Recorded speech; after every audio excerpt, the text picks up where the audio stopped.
कम है उसका कंडक्टिविटी ज्यादा है।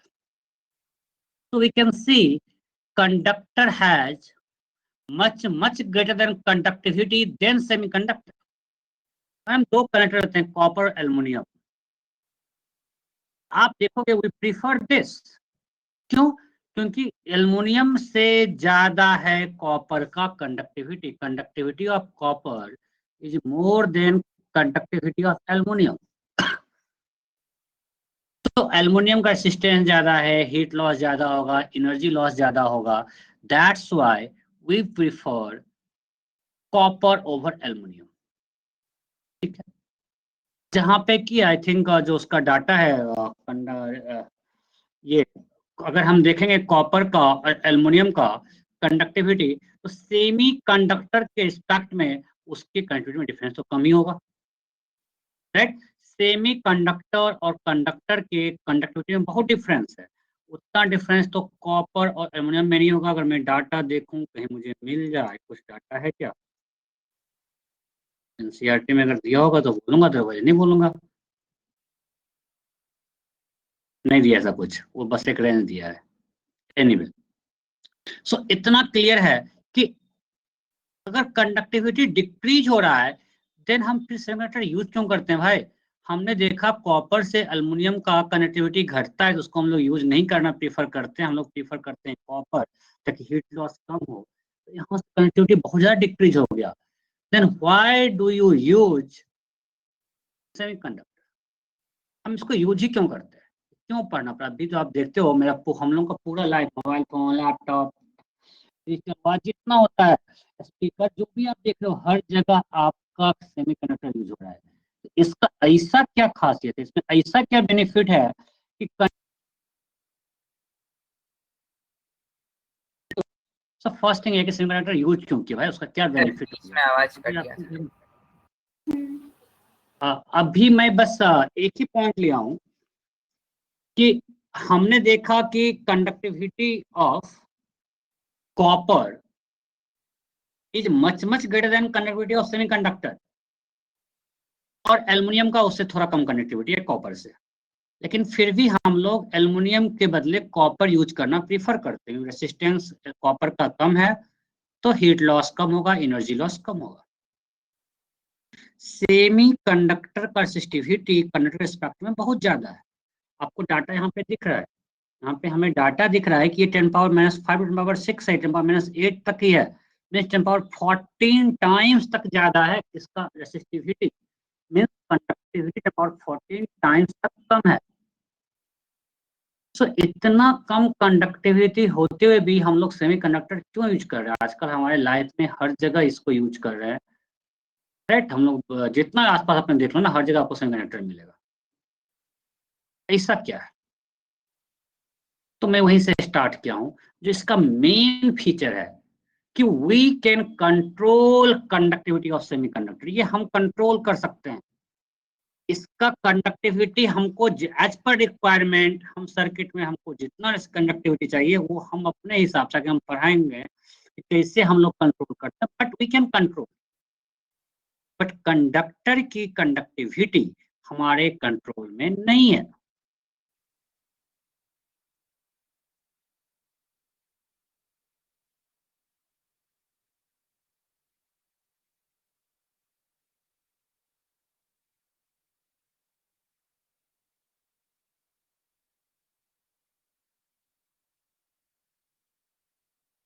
रहे थे कि सेमी कंडक्टर का कंडक्टिविटी कम होते भी हम उसको क्यों यूज करते हैं, ऐसा क्या बेनिफिट है, राइट? तो हमने क्या बोला कि we can control conductivity of semiconductor, कितना कंडक्टिविटी हमको चाहिए एज पर रिक्वायरमेंट हम लोग कंट्रोल कर सकते हैं। बट जो कंडक्टर है उसकी कंडक्टिविटी गॉड गिफ्टेड है, हमारे कंट्रोल में नहीं है। अगर आपको याद होगा, हम लोग पढ़े थे ना इलेक्ट्रिक करंट में रेसिस्टिविटी का फॉर्मूला निकाले थे ना, रेसिस्टिविटी का कैसे निकाले थे, कितना था बताओ तो? याद है कुछ किए थे रेसिस्टिविटी का फॉर्मूला हम लोग? सब खा गए। आया था I = NE/A/V/D, याद है? ये याद है? हाँ sir. Perfect. VD equal to क्या आया था? VD क्या आया था? VD आया था? हाँ हाँ VD आया था ना? हाँ और I इक्वल टू फिर हमने लिखा I equal to N E square tau by ME A and क्या बच गया अभी? E बच गया ना? याद है ये किए थे? फिर I इक्वल टू E को लिखे थे V बाय L। अरे किए थे ना? लग रहा है हम कुछ क्या कर दिए। E equal to V by L। यहाँ से V क्या आया बताओ? V इक्वल टू क्या आया? ME by NE square tau into L by A I आया। E equal to ME by NE square tau, देखो यहाँ से V equal to ME by NE square tau L by A into I आया। फिर आज use करेंगे इसलिए भी बता दिए। ये किए थे तो अब इसको ही हमने लिखा था resistance V equal to IR ohm's law. हमने इसको लिखा था रेसिस्टेंस कि R equal to ME by NE square tau L by A in this term is called resistivity property of material. और यहाँ से आ गया sigma equal to 1 by resistivity NE square tau by ME। अब ध्यान दो ये मास ऑफ इलेक्ट्रॉन है ME। सो अब यहाँ पे देखो जो कंडक्टिविटी है it depends on N. E तो फिक्स वैल्यू है। टॉ टेम्परेचर डिपेंडेंस तो आपको हम बता चुके हैं। मास ऑफ इलेक्ट्रॉन कांस्टेंट है। तो सिग्मा का दो फैक्टर है एन एंड टॉ, ये हम लोग पढ़ चुके हैं। इसी दो पे डिपेंड करता है। सो कंडक्टर का एक एन फिक्स वैल्यू है, उसके पास number of free electrons point volume fix है, वो आपको आज दिखाएंगे। तो इसका एक फिक्स वैल्यू है, ये उसकी प्रॉपर्टी है, गॉड गिफ्टेड है, वी कांट कंट्रोल। टॉ थोड़ा बहुत टेम्परेचर पे डिपेंडेंस है, अदरवाइज हम मेजर एक गिवन टेम्परेचर पे हम लोग इसकी कंडक्टिविटी कंट्रोल नहीं कर सकते हैं, गॉड गिफ्टेड है। बट मैं आपको दिखाऊंगा सेमीकंडक्टर में हम इसके साथ प्ले कर सकते हैं। इसको चेंज करके हम लोग अपने हिसाब से उसका कंडक्टिविटी ला सकते हैं जो रिक्वायरमेंट है। That is major benefit of semiconductor over conductor. That conductivity of semiconductor can be controlled, but we can't control conductivity of conductor. It's God gifted property है, मेटेरियल प्रॉपर्टी है, उसको हम चेंज नहीं कर सकते हैं बहुत ज्यादा। थोड़ा बहुत हीटिंग सिस्टम करते हैं, बहुत ज्यादा हमारे कंट्रोल में वो नहीं है। That's why we use semiconductor over conductor, because circuit में हमको अपने रिक्वायरमेंट हिसाब से कंडक्टिविटी मिल जाएगा। And second difference between conductor and semiconductor is in case of conductor with increase in temperature resistance increases, conductivity decrease। आपको हम बता चुके हैं conductor with increase in temperature rho increases sigma decreases, ये conductor में होता है। बट सेमीकंडक्टर में उल्टा है, कैसे है वो भी आपको आज बताएंगे। in case of semiconductor with increase in temperature rho decreases, sigma increases because number of charge carrier increases. So in case of semiconductor with increase in temperature, resistance decreases, conductivity increases। यहाँ तक किसी कोई doubt है बोलो? यहाँ तक सब clear है कि अभी तक मैं आपको सिर्फ इतना सिखाया हूँ कि why do you use semiconductor over conductor, बस इतना सिखाया हूँ। यहाँ तक किसी को डाउट है? नहीं? तो अब नेक्स्ट चलते हैं। नेक्स्ट थिंग है कि अब हम कंडक्टर के बारे में स्टडी करेंगे, तो उसमें एक थिंग आएगा एनर्जी बैंड डायग्राम। भाई ये क्या नया आ गया? एनर्जी लेवल हम लोग पढ़े थे बोर मॉडल में, भी अभी पढ़े मॉडर्न फिजिक्स में। ये बैंड कहाँ से गया? हम लोग बोर में क्या पढ़े? समझो, ये सब कुछ लिखा नहीं है, सब कुछ उस नोट्स में लिखा हुआ है। तो बिल्कुल जैसे बोल रहा हूँ वैसे बच्चों की तरह लिखवाया हूँ। इसी कारण वीडियो नहीं बनाया कि बोर्ड पे बहुत कुछ लिखना पड़ता है, तो ऑलरेडी लिखा हुआ है तो आप उससे काम चला लेना। हम लोग क्या पढ़े थे, हम लोग पढ़े जब बोर मॉडल में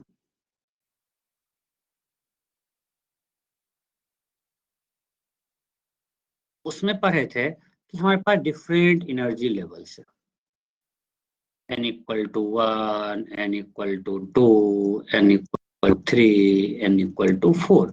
और ये सिंगल इलेक्ट्रॉन सिस्टम के लिए हमने पढ़ा H एटम के लिए, He प्लस के लिए, Li प्लस प्लस के लिए, इस सब के लिए पढ़ा।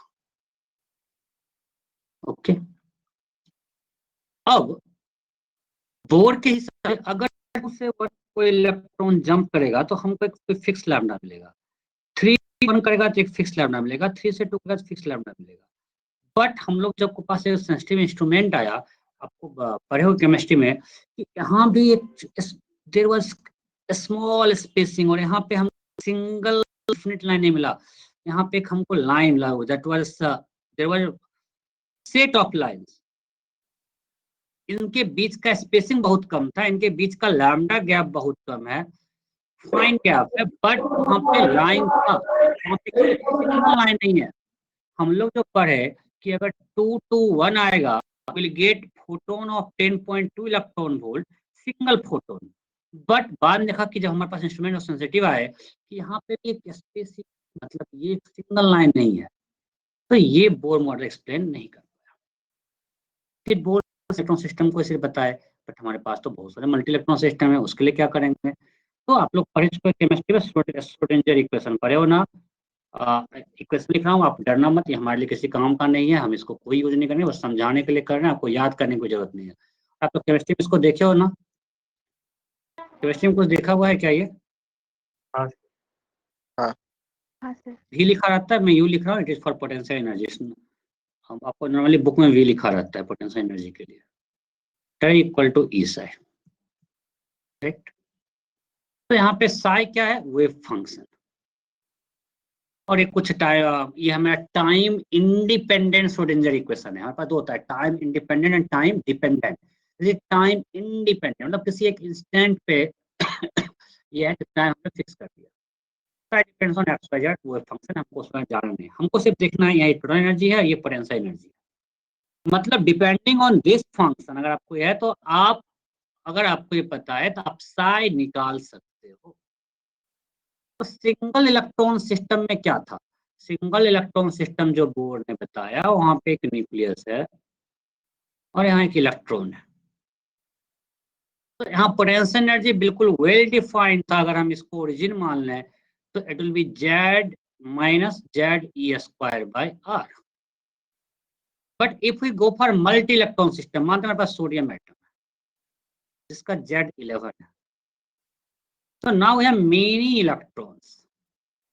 ये न्यूक्लियस है, ये मान ली फर्स्ट ऑर्बिट है, ये सेकेंड ऑर्बिट है, ये थर्ड ऑर्बिट है, यहाँ पे 2 इलेक्ट्रॉन है, यहाँ पे 6 इलेक्ट्रॉन्स हैं, यहाँ पे फिर 1 इलेक्ट्रॉन है। मैं नंबर ऑफ इलेक्ट्रॉन पूरा दिखा नहीं रहा हूँ, बस समझ लो आप कि यहाँ पे फिर 3 इलेक्ट्रॉन्स है, टोटल 11 इलेक्ट्रॉन है। तो यहाँ पे जब हम किसी एक इलेक्ट्रॉन का पोटेंशियल एनर्जी लिखेंगे, अगर हम कोई भी एक इलेक्ट्रॉन पकड़ते हैं सोडियम एटम का, जहाँ पे डाउट होगा आप मुझे बोलना, या कोई और भी चैट में लिखता है वाले वाले को बता देना, मैं फुल स्क्रीन में देख नहीं पा रहा हूँ कि आप क्या पूछ रहे हो। तो इस केस में अगर हम यहाँ पे ये 2 है, ये 8 है, राइट?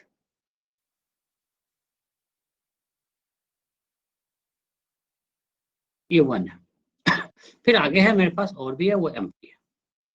ओके, अब यहाँ पे हम किसी इलेक्ट्रॉन का पोटेंशियल लिखे, किसी भी, हम मान ले कोई ith इलेक्ट्रॉन है, कुछ भी, उसका जब पोटेंशियल लिखेंगे तो क्या आएगा?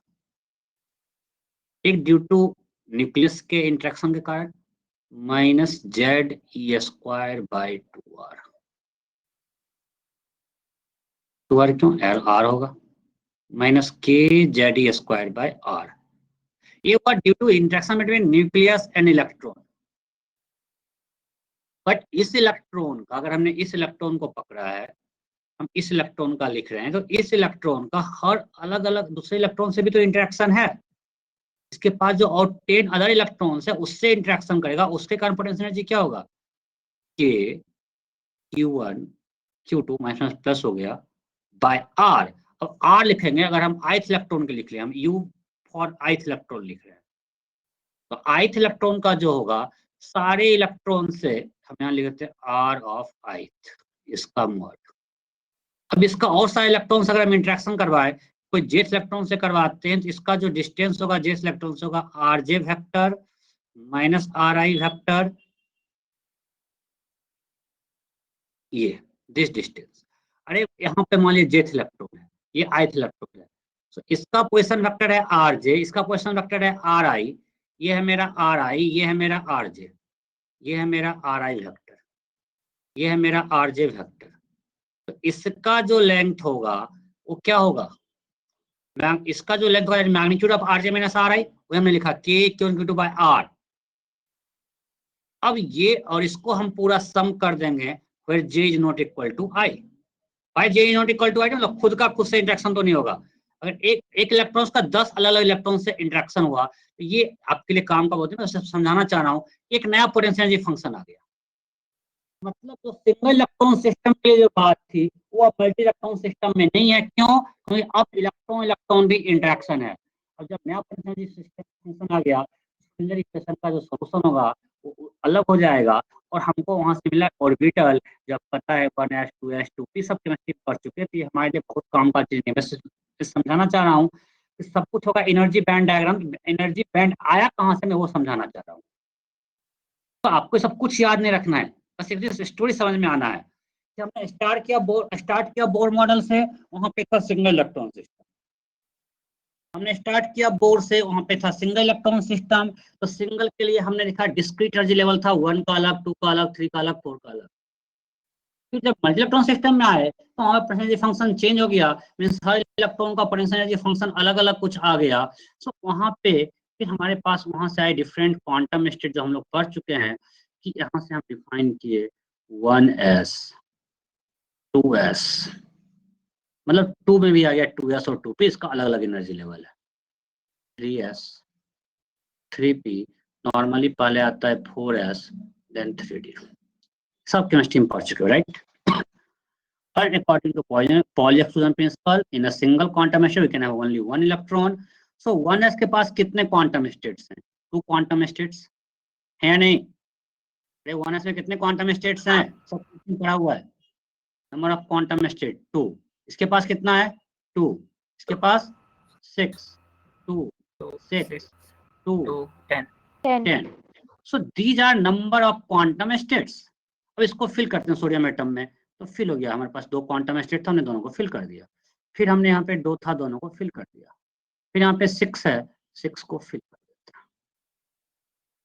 फिर यहाँ पे एक सिंगल आ गया। ये एक सिंगल सोडियम एटम का हमारे पास मिल गया ये एनर्जी डायग्राम। यहाँ से किसी को डाउट? ये सब केमिस्ट्री पढ़े हो ना? ये वो सिंगल आपको कि हम क्यों बताए पोटेंशियल एनर्जी सर, ये तो आप डायरेक्ट बोल रहे थे, आपको आगे समझाएगा मैं क्यों नहीं बताया। मैं बिना काम कुछ नहीं बता रहा हूँ, कुछ समझाने के लिए बता रहा हूँ, बट सब कुछ लिखा हुआ है, लिखना कुछ भी नहीं है। आगे बढ़ते हैं। अब आते हैं एक सोडियम वेपर लेते हैं, Na वेपर, सोडियम वेपर।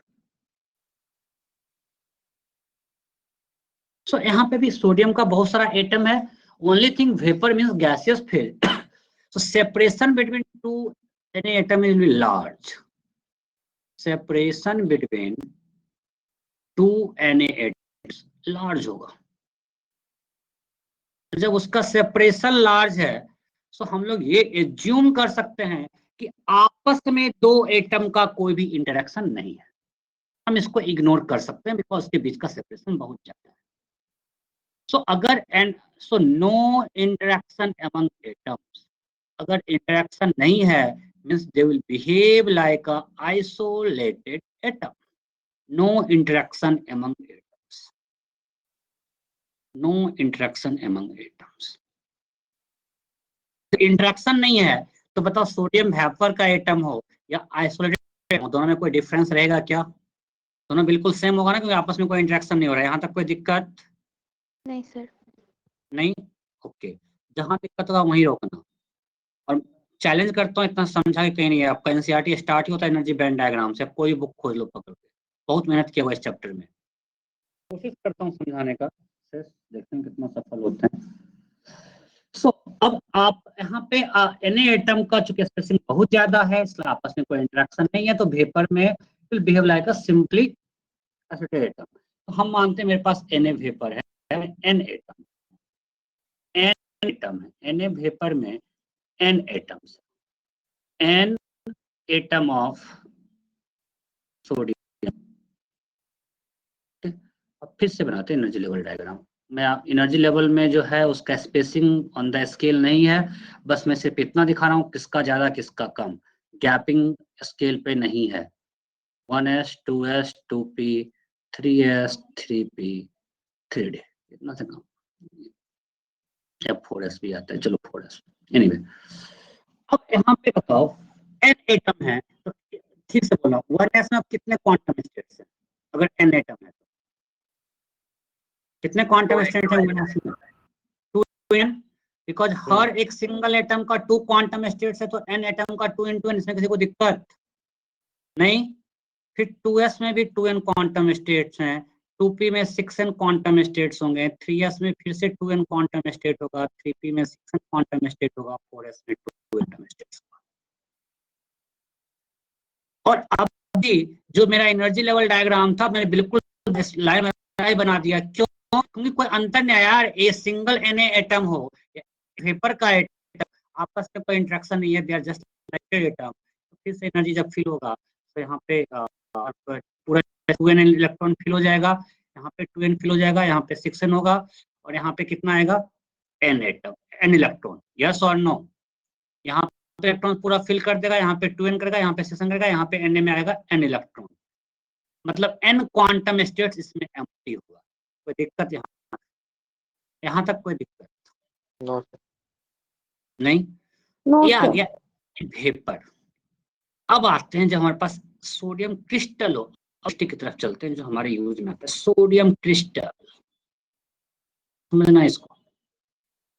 अब इसमें क्या डिफरेंस आ गया भाई Na वेपर Na क्रिस्टल में? अब अगर यहाँ पे n एटम से, चलो मानते हैं 3 एटम से, 3 एटम,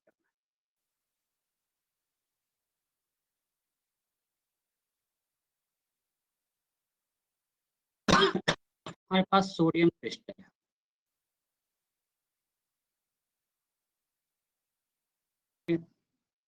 न्यूक्लियस है,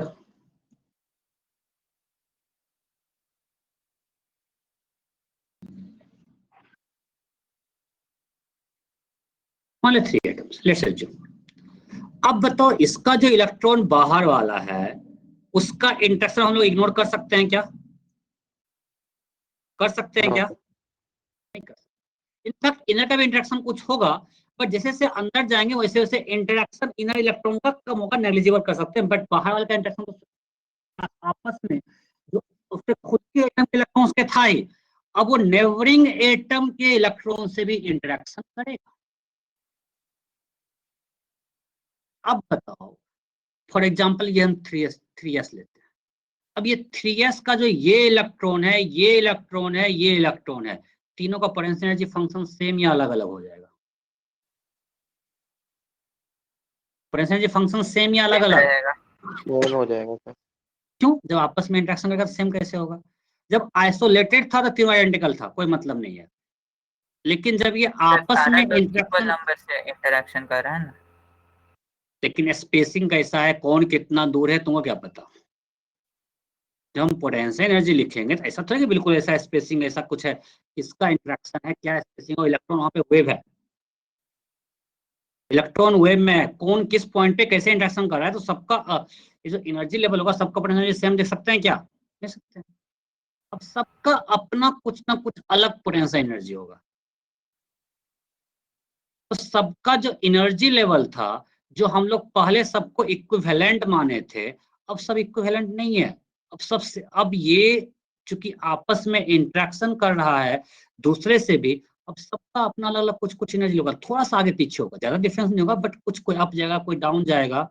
हमने देखा 3, इस तरह n एटम है, तो n एटम्स में वहां पे टोटल जो एक क्वांटम स्टेट था वहां पे जैसे हम लेते चलो 1s, हम मानते हैं इसमें कोई भी 1s का ऑलमोस्ट इंटरेक्शन नेग्लिजिबल है, कोई चेंज नहीं आया। 2p का भी ऑलमोस्ट कोई चेंज नहीं आता है। तो यहाँ पे कितने क्वांटम स्टेट्स हैं? 2n, यहाँ पे भी 2n क्वांटम स्टेट्स। अब 2s 2p में आते हैं। 2p अब इसका जो है टोटल 2n क्वांटम स्टेट था, पूरा फील्ड था, और हर क्वांटम स्टेट्स का अपना अलग अलग कुछ पोटेंशियल एनर्जी हो जाएगा। सो अब ये इसका energy solution of Schrodinger equation depends on that potential energy function. जब वो अलग अलग पोटेंशियल एनर्जी फंक्शन आ जाएगा, ये बताओ तुम सिंपल बताओ, इसका जब हम इससे इंटरेक्शन लिखेंगे तो पोटेंशियल एनर्जी फंक्शन इसका इसका सेम कैसे आएगा? इसका इससे है, इसका इससे है, इसका इससे और इससे कैसे हो? तो पोटेंशियल एनर्जी फंक्शन सब इसका जो होगा वही होगा, कह सकते हैं क्या? नहीं कह सकते। तुम सिंपल बताओ ना, इसी का चलो इसका अगर हम ये लेते हैं, इसका इससे इंटरेक्शन और इसका इससे, दोनों का तुम पोटेंशियल फंक्शन समझ सकते हो क्या? प्रियांश, नहीं। अगर यही मानते हैं हम 3 इलेक्ट्रॉन लेते हैं तो इसका जो होगा 1 3 1 2, इसका होगा 2 3 2 1, तो कैसे बोलते पोटेंशियल फंक्शन सेम आएगा? सेम आएगा क्या?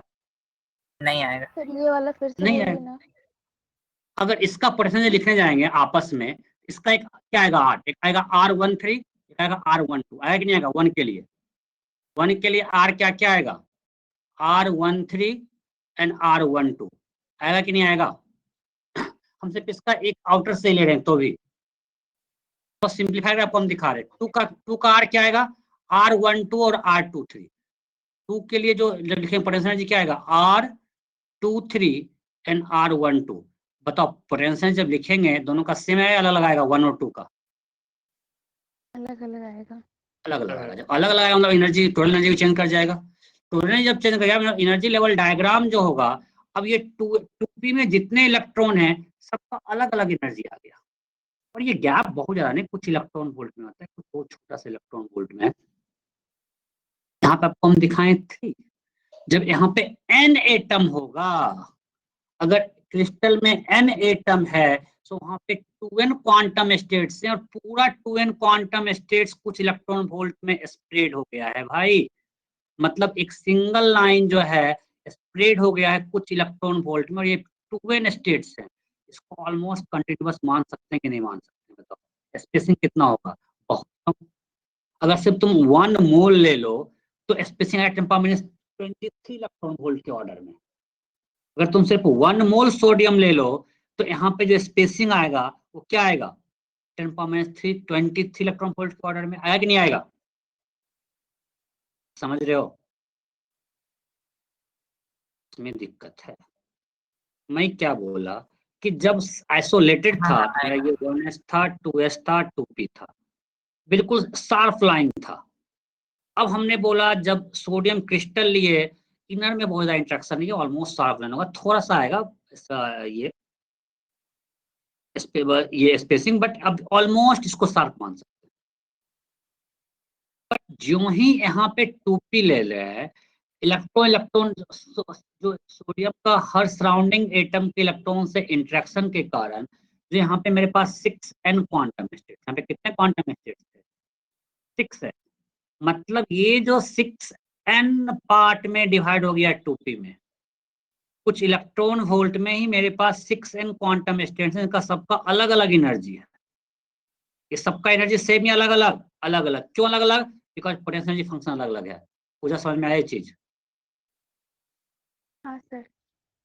पहले 2p में जितना इलेक्ट्रॉन था सिंगल सोडियम एटम में, सबका एनर्जी सेम था, एक शार्प लेवल था, इसी में सब इलेक्ट्रॉन बैठा हुआ था। बट अब जो है, अब ये 2p में टोटल जो इलेक्ट्रॉन है सबका परसेंटेज अलग अलग हो गया, तो सबका टोटल एनर्जी अलग अलग है। ये 2p में जो 6n इलेक्ट्रॉन बैठे हुए थे वो सबका अलग अलग एनर्जी है, मतलब ये 2p 6n पार्ट में स्प्लिट हो गया। और चूंकि ये जो गैप है, एनर्जी गैप, ये जो गैप है कुछ समथिंग इलेक्ट्रॉन वोल्ट में है, तो दो जो स्प्लिटिंग हुआ इसके दो लेयर के बीच जो गैप होगा वो क्या होगा? समथिंग मान लेते हैं 2 electron volt, let's assume 2 electron volt divide by 6 into, अगर मानते हैं 1 मोल एटम ही लेते हैं, 6.623 × 10⁻23। सो बहुत कम ऑर्डर है, बिकॉज n बहुत चार्ज है तो इसके बीच का गैप बहुत कम होगा, इसको हम लोग एक कंटिन्यूअस मानते हैं। सो रियल में अब जब एनर्जी लेवल डायग्राम बनाएंगे तो वहाँ पे लाइन आएगा या रेक्टेंगल आएगा? यहाँ पे आएगा 1s 2s ऑलमोस्ट मान रहे हैं, फिर 2p एक rectangle, energy band 2s p 3s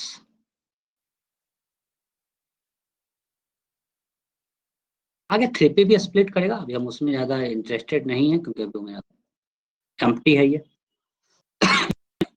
इसमें कोई दिक्कत? तो सर हम लोग तो बोल रहे स्प्लिट करेगा, मतलब एक एटम का एनर्जी लेवल मतलब स्प्लिट हो जाएगा, ये हम बोला बोल रहे हैं कि वहाँ पे जैसे एटम, एक ही एटम में, एक एटम में 2 इलेक्ट्रॉन है, p में 6 इलेक्ट्रॉन है, राइट? उस 6 का आइडेंटिकल एनर्जी लेवल नहीं है, वो 6 का भी एनर्जी लेवल थोड़ा अलग अलग हो गया क्योंकि सबका पोटेंशियल एनर्जी अलग अलग है। क्या बोला सर समझे? अपर और मेटल वाले का स्प्लिट करना है ना? हाँ, इनर होगा, इनर में बिल्कुल शार्प नहीं आता बट ये नेग्लिजिबल है।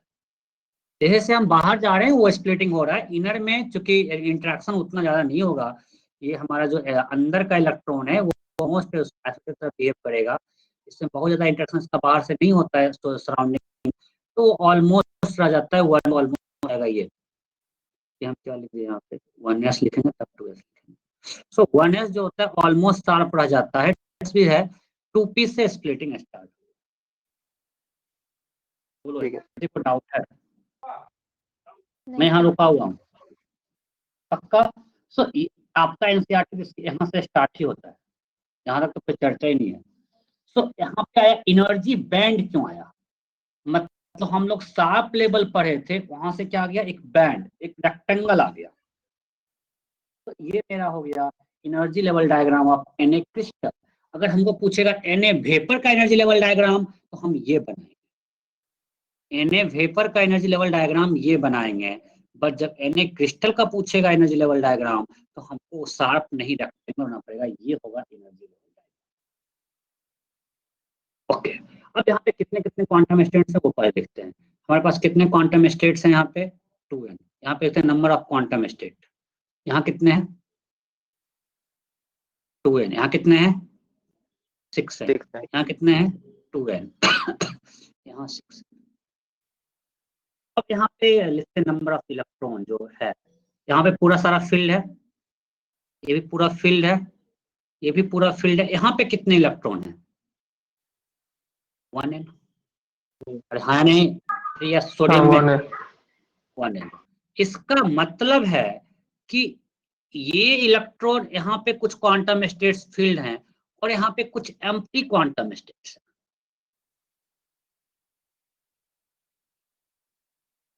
यहाँ पे कुछ एम्प्टी क्वांटम स्टेट है और हम यहीं से एक्सप्लेन करेंगे हाउ कंडक्टर्स ड्यू टू, मतलब what is cause of conductivity of conductor. तो इससे आगे जाने से पहले मैं थोड़ा एक बार नोट्स एक्सप्लेन कर देता हूँ, जो नोट्स में सारा लिखा हुआ है, ताकि आपको वो सब क्लियर हो जाए। मैं आपको नोट्स में लिखवा नहीं रहा। देखिए मैं नोट्स का हर पॉइंट आपको दिखा रहा हूँ। मैं ये स्टार्ट किया डाटा, इसमें कोई दिक्कत नहीं है। व्हाई डू यू सेमीकंडक्टर, इसमें किसी को कोई डाउट है? किसी को डाउट है? नहीं सर, नहीं। जो मैंने आपको बताया आइसोलेटेड एटम में they have different energy levels which are shown by line diagram, available quantum states इधर लिखा हुआ है, यहाँ पे नंबर ऑफ इलेक्ट्रॉन लिखा हुआ है। कोई दिक्कत? एक सिंगल एटम का है, आइसोलेटेड एटम का, कोई दिक्कत? अरे रिस्पॉन्ड करते जाओ। नहीं सर। नहीं है? नहीं सर। अब आते हैं गैसियस फेज में सेपरेशन बहुत लार्ज है, so they can be treated like isolated, लिखा हुआ है यहाँ पे। So you can treat them like isolated. So energy level diagram फिर से वैसा ही हो गया जैसा कि हमारा, और हमने n एटम लिया इसलिए नंबर ऑफ क्वांटम स्टेट्स है 1n 2n 6n, और ये नंबर ऑफ इलेक्ट्रॉन यहाँ पे देखो 2n था बट n ही है, मतलब n क्वांटम स्टेट एम्प्टी है, ये वेपर का आया। अब क्रिस्टल देखो लिखा है atoms are very small, so potential energy function of electron potential energy function of electron isolated atom, उसके potential function difference, so from the equation will be पूरा पढ़ो, कोई दिक्कत है? पूरा पढ़ो। तो लिखा हुआ है पढ़ो और बताओ, इसको बाद में पढ़ के समझ जाओ कि नहीं जाओगे, समझोगे कि नहीं?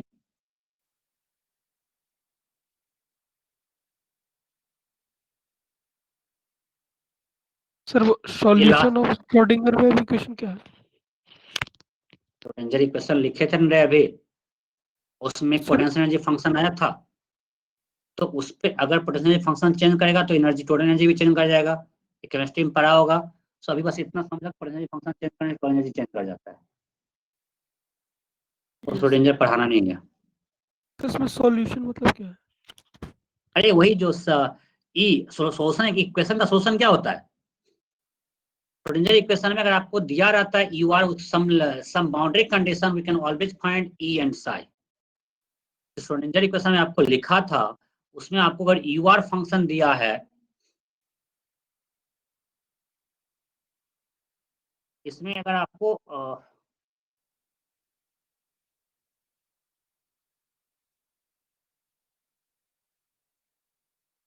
नहीं लिखे हैं क्या वो? हाँ लिखे होंगे।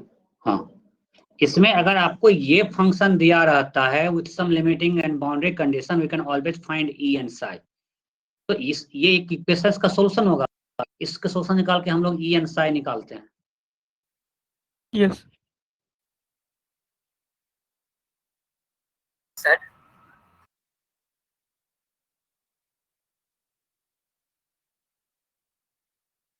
सर बोलो। तो जो एक जगह किए थे ना कि 2 इलेक्ट्रॉन वोल्ट लिए थे, फिर उसको 6 into NS से डिवाइड किए थे, तो बोले थे 6 हाँ, to the power उतना टाइप्स का होगा। वो तो सब ऑर्बिटल्स के लिए नहीं लगा सकते उसको? नहीं, उसमें हमने किया जो 2p हमने बोला, ये पहले एक पहले लेवल था, ये 2p एक सिंगल था।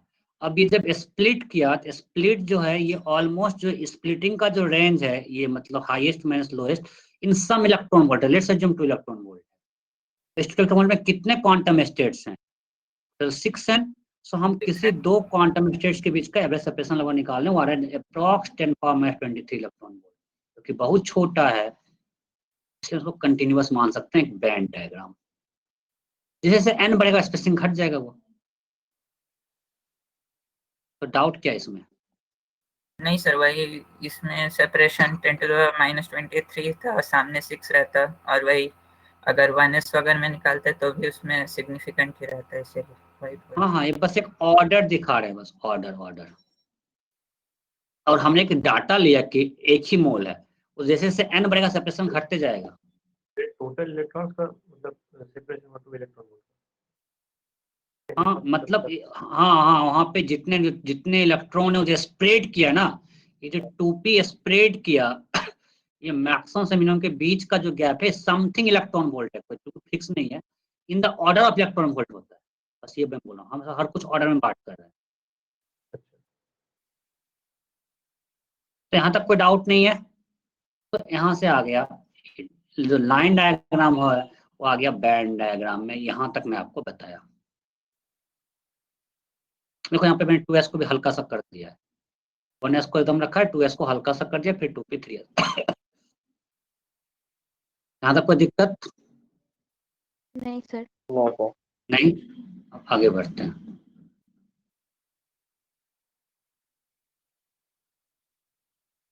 अब 2-3 टर्म डिफाइन करेंगे जो कि हम डेली हर क्लास में यूज करेंगे। अब हमने एनर्जी बैंड डायग्राम बना दिया, अब वहां पे डिफाइन करते हैं 3 टर्म्स यहाँ से आएंगे, valence band, conduction band and band energy gap. अब वैलेंस बैंड क्या होता है? Valence band is maximum energy level is completely field. बताओ यहाँ पे ये तो कंप्लीटली फील्ड है, ये भी कंप्लीटली फील्ड है, ये भी कंप्लीटली फील्ड है, ये कंप्लीटली फील्ड है क्या? नो। नहीं नहीं। मतलब इस सोडियम एटम के लिए वैलेंस बैंड कौन सा होगा इस Na क्रिस्टल के लिए? यस 2p वाला। यस। तो वैलेंस बैंड लिखा हुआ, लिखने की जरूरत नहीं है, नोट्स में है। Valence band is maximum energy level that is completely filled. ठीक है, अब बोलो नेक्स्ट है कंडक्शन बैंड। अरे minimum energy level which is not completely filled, मैं कंप्लीटली एम्प्टी नहीं बोल रहा हूँ, जो कंप्लीटली फिल्ड नहीं है, मतलब या तो एम्प्टी होगा या पार्शियली फिल्ड होगा। जैसे इस केस में क्या है, ये पार्शियली फिल्ड है। ये कौन सा बैंड है, कंडक्शन बैंड। 3s ये कौन सा बैंड है, valence band. And this energy gap is called band energy gap. This energy gap between conduction band and valence band is called band energy gap. So मैं इसको fresh बना के आपको फिर से दिखा रहा हूँ कि मेरा जो वैलेंस बैंड है वो कंप्लीटली फिल्ड है। Definition of valence band is maximum energy band level which is completely filled. Maximum completely filled है, ये भी complete. And conduction band minimum energy level which is not completely filled, completely empty and not completely filled due to current. Not completely filled means या तो completely empty है और partially filled, both are possible. So it's a conduction band. Valence band, conduction band, and energy gap between conduction band and valence band is called band energy gap. ये तीनों term clear है? ये तीनों term clear है? हाँ sir. हाँ sir. Okay. Yes sir. अब हम लोग बात करते हैं mechanism of current flow in conductor. हम बात करते हैं फ्री इलेक्ट्रॉन है इसलिए करंट फ्लो करता है, उसको थोड़ा और अच्छे समझते हैं। Mechanism of current flow in conductor. Conductor में क्या है मेरे पास एक कंडक्टर मटेरियल है, ठीक है, उसको हमने बैटरी से जोड़ दिया, मतलब यहाँ पे एक इलेक्ट्रिक फील्ड अप्लाई कर दिया तो इलेक्ट्रॉन पे फोर्स लगता है। जब फोर्स लग रहा है मीन्स उसको हम कुछ एनर्जी सप्लाई कर रहे हैं, अरे हाँ या नहीं, Q इंटू भी होता है, तो अगर हम यहाँ से कुछ एनर्जी सप्लाई कर रहे हैं ना इसको, जब फोर्स लगे तो एक एनर्जी सप्लाई कर रहे हैं। हम कंडक्टर में हम सोडियम क्रिस्टल को लेते हैं, सोडियम क्रिस्टल को लेते हैं, यहाँ पे 2n क्वांटम स्टेट। अब एनर्जी देके कहीं इसको ले जा सकते हैं क्या? इसके आसपास कोई खाली लेवल है, कोई क्वांटम खाली है जहाँ पे इलेक्ट्रॉन जा पाएगा? No sir. है क्या? नहीं है, ठीक, कुछ नहीं कर सकते हैं। ये उसको एक्सेप्ट नहीं करेगा एनर्जी को। आपको पता है हम वही एनर्जी एक्सेप्ट करेगा जो कि उसको क्वांटम स्टेट में ले सकता है। तो ये अपन पार्टिसिपेट नहीं करेगा कंडक्टर, ये एक्सेप्ट कर ही नहीं सकता है। अब आता है यहाँ पे भी 2n है, यहाँ पे भी 2n क्वांटम स्टेट्स है और ये भी कंप्लीटली फील्ड है, ये भी कंप्लीटली फील्ड है। इसको हल्का नहीं देंगे, कहीं इसके पास कोई जगह है कहीं जा सकता है, एक्सेप्ट करेगा क्या? करेगा क्या? No sir.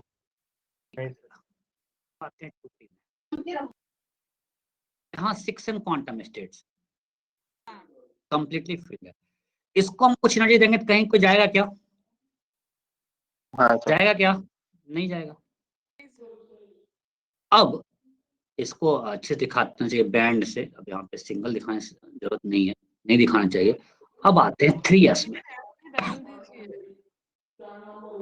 अब है मेरा 3s। 3s में कितने क्वांटम स्टेट्स हैं? 2n। बट कितने फील्ड हैं? क्वांटम स्टेट्स कितने फील्ड हैं? 1n। यहाँ पे नंबर इलेक्ट्रॉन डालो। एन। 1n। सो यहाँ पे अब 1n ही फील्ड है, मतलब इसको हम हल्का नहीं दें, सब इलेक्ट्रॉन जा सकता है ऊपर एनर्जी में। यहाँ पे स्पेस है, उसको एक्सेप्ट करके ऊपर जा सकता है, जा नहीं सकता है। और जो ही हाँ सर। ये किया मतलब वो मतलब जितने भी एटम होंगे इसके अंदर सबका इलेक्ट्रॉन जो है अपने वो शिफ्ट किया higher quantum state. Means electron का एक पार्ट को ड्रिफ्टिंग हुआ और इलेक्ट्रॉन ड्रिफ्ट किया, means we have flow of current in this direction. तो समझे करंट कैसे फ्लो कर रहा है, बिकॉज उसके पास एम्प्टी क्वांटम स्टेट था। तो जब हमने बैटरीज के कारण पोटेंशियल डिफरेंस अप्लाई किया, कुछ स्लाइट एनर्जी दिया, उस एनर्जी को एम्प्टी क्वांटम स्टेट वाला ये जो और लास्ट ऑर्बिटल का जो इलेक्ट्रॉन था वो एक्सेप्ट करके हाई एनर्जी में जा सकता है। जितने भी एटम थे सबका इलेक्ट्रॉन हाई एनर्जी में थोड़ा थोड़ा शिफ्ट किया, मींस हमको पूरे क्रिस्टल में एक पार्टिकल डायरेक्शन में ड्रिफ्ट मिला और ड्रिफ्ट मिलाने के यहाँ तक कोई डाउट? तो इसी कारण सोडियम में जब हमने यहाँ पे एन क्रिस्टल का पोटेंशियल अप्लाई किया तो करंट फ्लो हो गया, बिकॉज वहाँ पे एम्प्टी कॉन्सेंट्रेशन अवेलेबल है। अब रुको, उसको हम एरिया बोल दिया तो डाल ही देते हैं।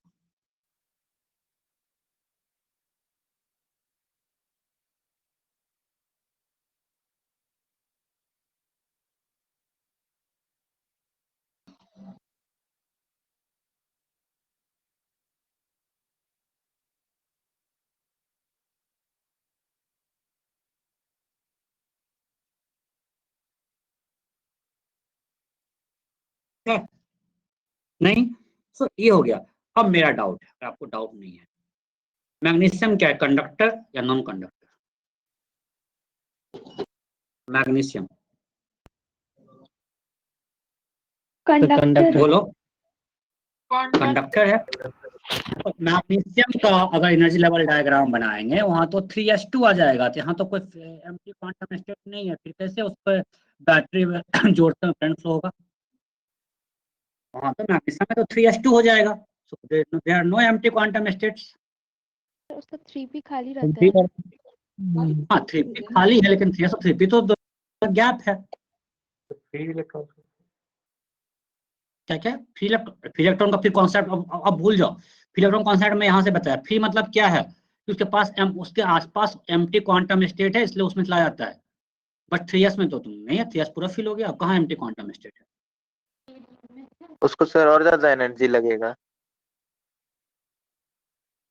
और ज्यादा इन्हें तो मतलब उसमें तो नहीं, तो फिर एनर्जी सप्लाई करना पड़ेगा, नहीं तो हम सप्लाई नहीं कर रहे हैं उसको, हम वही बैटरी लगा दिए हैं।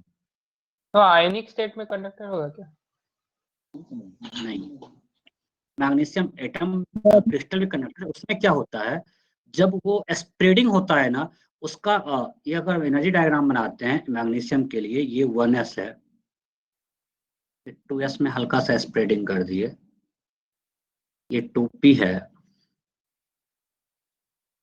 और उसका जो 3s और 3p होता है वो ओवरलैप कर जाता है।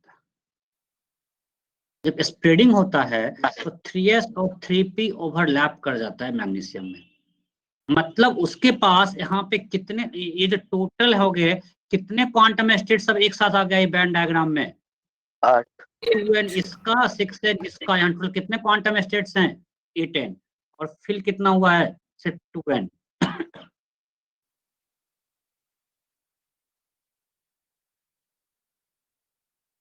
तो यहाँ पे सिर्फ 2n फिल है, 8n एम्प्टी, 8n टोटल है, मतलब यहाँ पे 6n फ्री क्वांटम स्टेट्स है भाई। तो यहाँ पे फिर से इसके पास एम्प्टी स्टेट है, जो इलेक्ट्रिक फील्ड अप्लाई करेंगे एनर्जी एक्सेप्ट करके वो हाई एनर्जी स्टेट में जा सकता है। सो इलेक्ट्रिक फ्लो, तो मैग्नीशियम में 3s 3p दोनों ओवरलैप करते हैं। फिर आपको एल्यूमिनियम का एक्सप्लेन कर सकते हो, कोई दिक्कत नहीं है, क्योंकि 3s2 3p1 है, वहाँ पे p जो है वो एम्प्टी है। सो मैग्नीशियम के लिए मेरा वैलेंस बैंड क्या होगा? 3s। और कंडक्शन बैंड क्या होगा मैग्नीशियम के लिए, सॉरी सॉरी इसके लिए एल्यूमिनियम के लिए वैलेंस बैंड क्या होगा? 3s। और कंडक्शन बैंड क्या होगा? 3p। होगा कि नहीं होगा? वैलेंस बैंड मैग्नीशियम वाले का क्या मैक्सिमम होगा लेवल, सर तो? दिख जाए यहाँ पे तो इसका 2p होगा ये, और इसका 3s 3p कुछ अलग है नहीं, 3s 3p दोनों साथ आता है, ये दोनों, तो ये इसके वो लिए दोनों साथ कंडक्शन में बैंड हो गया। तो बोलेंगे? हाँ दोनों बोलेंगे साथ क्या? में बोलेंगे, दोनों ये साथ में, तो 3s plus 3s and 3p। हाँ कहीं पूछेगा नहीं, बट हाँ दोनों साथ है, दोनों में कोई डिफरेंस रहा ही नहीं है मैग्नीशियम क्रिस्टल में, अलग अलग कैसे बोलेंगे? तो इसका बैलेंस बैंड क्या है? 2p। क्लियर? अल्मुनियम में सर ओवरलैपिंग नहीं होगा? नहीं वहाँ नहीं होता है, एल्यूमिनियम में 3s 3p में ओवरलैप नहीं है। उसका 3s जो है वो वैलेंस बैंड है, 3p कंडक्शन बैंड है। क्लियर? सो ये हो गया हमारा mechanism of current flow in conductor. Sir conductor non के बारे में मेटल में नॉन ऑर्बिटल मेटल, होता है, लेकिन हाफ फील्ड ऑर्बिटल होता है, तो सॉलिड स्टेट में वो भी कंडक्ट करना चाहिए। कैसे, कौन सा नॉन मेटल है उसमें हाइब्रिडाइजेशन भी हो जाता है, ये ध्यान रखना। हाँ। हमारे पास हाइब्रिडाइजेशन हो जाएगा, वहाँ पे सिंगल एटम वो एनर्जी वो हमारे पास जो होता है, जैसे हम लोग बात करेंगे डायमंड में क्या होता है, डायमंड में क्या होता है? ऐसे एटम ये कर लेता टेट्रावैलेंट। हाँ 10, ठीक है, आ रहे हो आ रहे हैं उधर, आप उधर की तरफ मूव कर रहे हैं अभी। तो कंडक्टर क्लियर है, कोई डाउट नहीं? ओके। अब हम लोग इनर बैंड डायग्राम के हिसाब से मेटल को 3 पार्ट डिवाइड करेंगे, conductor, non conductor and semi conductor, on the basis of energy band diagram.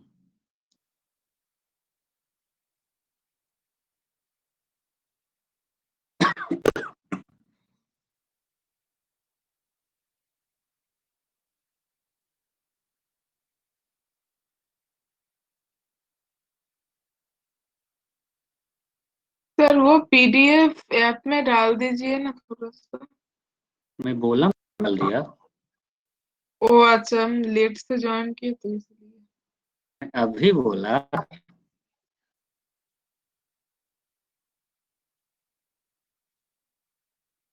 तो एनसीईआरटी का ये पेज तक हो चुका है, 4th पेज तक। ये पेज एक्सप्लेन करूंगा, ये पेज भी एक्सप्लेन नहीं किया हूँ। So on the basis of energy band diagram हम लोग अलग अलग, ये मेरा कंडक्टर है, देखो इसमें क्या है, ये कंडक्शन बैंड है और ये मेरा बैंड है। सो वैलेंस बैंड और कंडक्शन बैंड में जो एनर्जी होता है इसमें, मतलब ये जो होता है ना अप्रॉक्स, इसमें जो होता है केटी के क्रॉस मतलब होता है, मतलब इन द रेंज ऑफ केटी। अगर रूम टेम्परेचर पे देखोगे केटी होता है लगभग 26 मिली इलेक्ट्रॉन वोल्ट, सॉरी। सो कंडक्टर में जो होता है वो जो गैप होता है वो अप्रॉक्स केटी के इक्विवेलेंट होता है, मतलब कुछ मिली इलेक्ट्रॉन वोल्ट में होता है कंडक्टर में। ऊपर का जो फर्स्ट सेकंड दिखाया हुआ आपको, ये देखो इसमें ओवरलैपिंग कंडक्शन बैंड है, लिख दिया ना ओवरलैपिंग कंडक्शन में, दोनों कंडक्शन मतलब Eg ऑलमोस्ट टेंड्स टू 0 हो गया इसमें।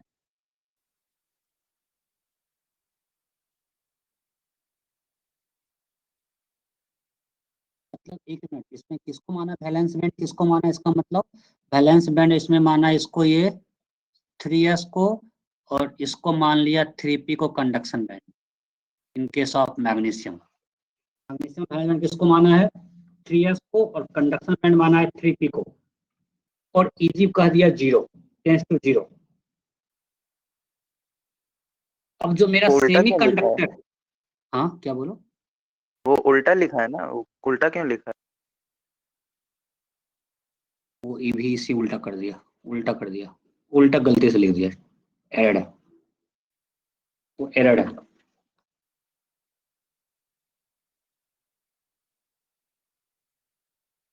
ये भी इसी, एक मिनट, तो वो तो ओवरलैपिंग है इसलिए ये शायद। ओवरलैप कर दिया उस तक, इसका एनर्जी यहाँ पे सॉरी हाँ सही बात है, ओवरलैपिंग दिखा रहा है कि यहाँ तक वैलेंस बैंड था, यहाँ तक कंडक्शन था, दोनों ओवरलैप कर गया, दिखाया, इसलिए उल्टा नहीं, मतलब वो दिखा रहा है कि ओवरलैप कर रहा है।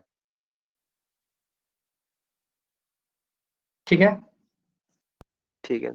और जो मेरा ये इसमें ये जो एनर्जी लेवल है, इसमें एनर्जी गैप मतलब देखो यहाँ पे 0 है, यहाँ पे जो ये Eg है ऑलमोस्ट कुछ समथिंग इलेक्ट्रॉन वोल्ट में होता है।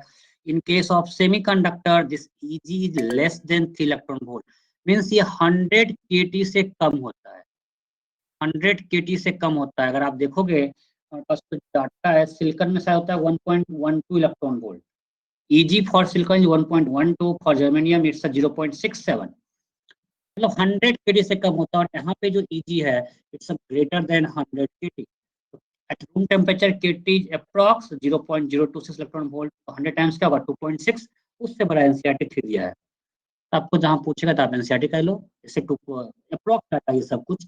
So for semiconductor this gap is less, for insulator this gap is large। अभी लार्ज गैप लेस गैप से क्या होता है हम लोग पढ़ेंगे। सो हमने ये दिखाया different types of material on the basis of energy band diagram, कि क्या इसमें ये ये गैप कितना है। यहाँ तक कोई डाउट है?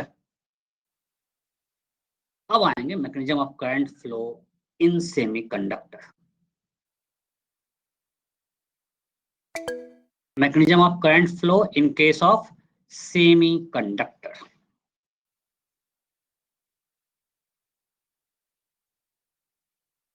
फिर से जाते हैं अपना ब्लैंक वाले में, उसको समझते हैं फिर नोट्स में आएंगे। तो फिर से स्लाइड बन जाता हूँ, डिलीट करता हूँ। ओके, सो हमने क्या निकाला कि हमारे पास जो सेमीकंडक्टर हैं ये हमारा वैलेंस बैंड है, और ये हमारा कंडक्शन बैंड है।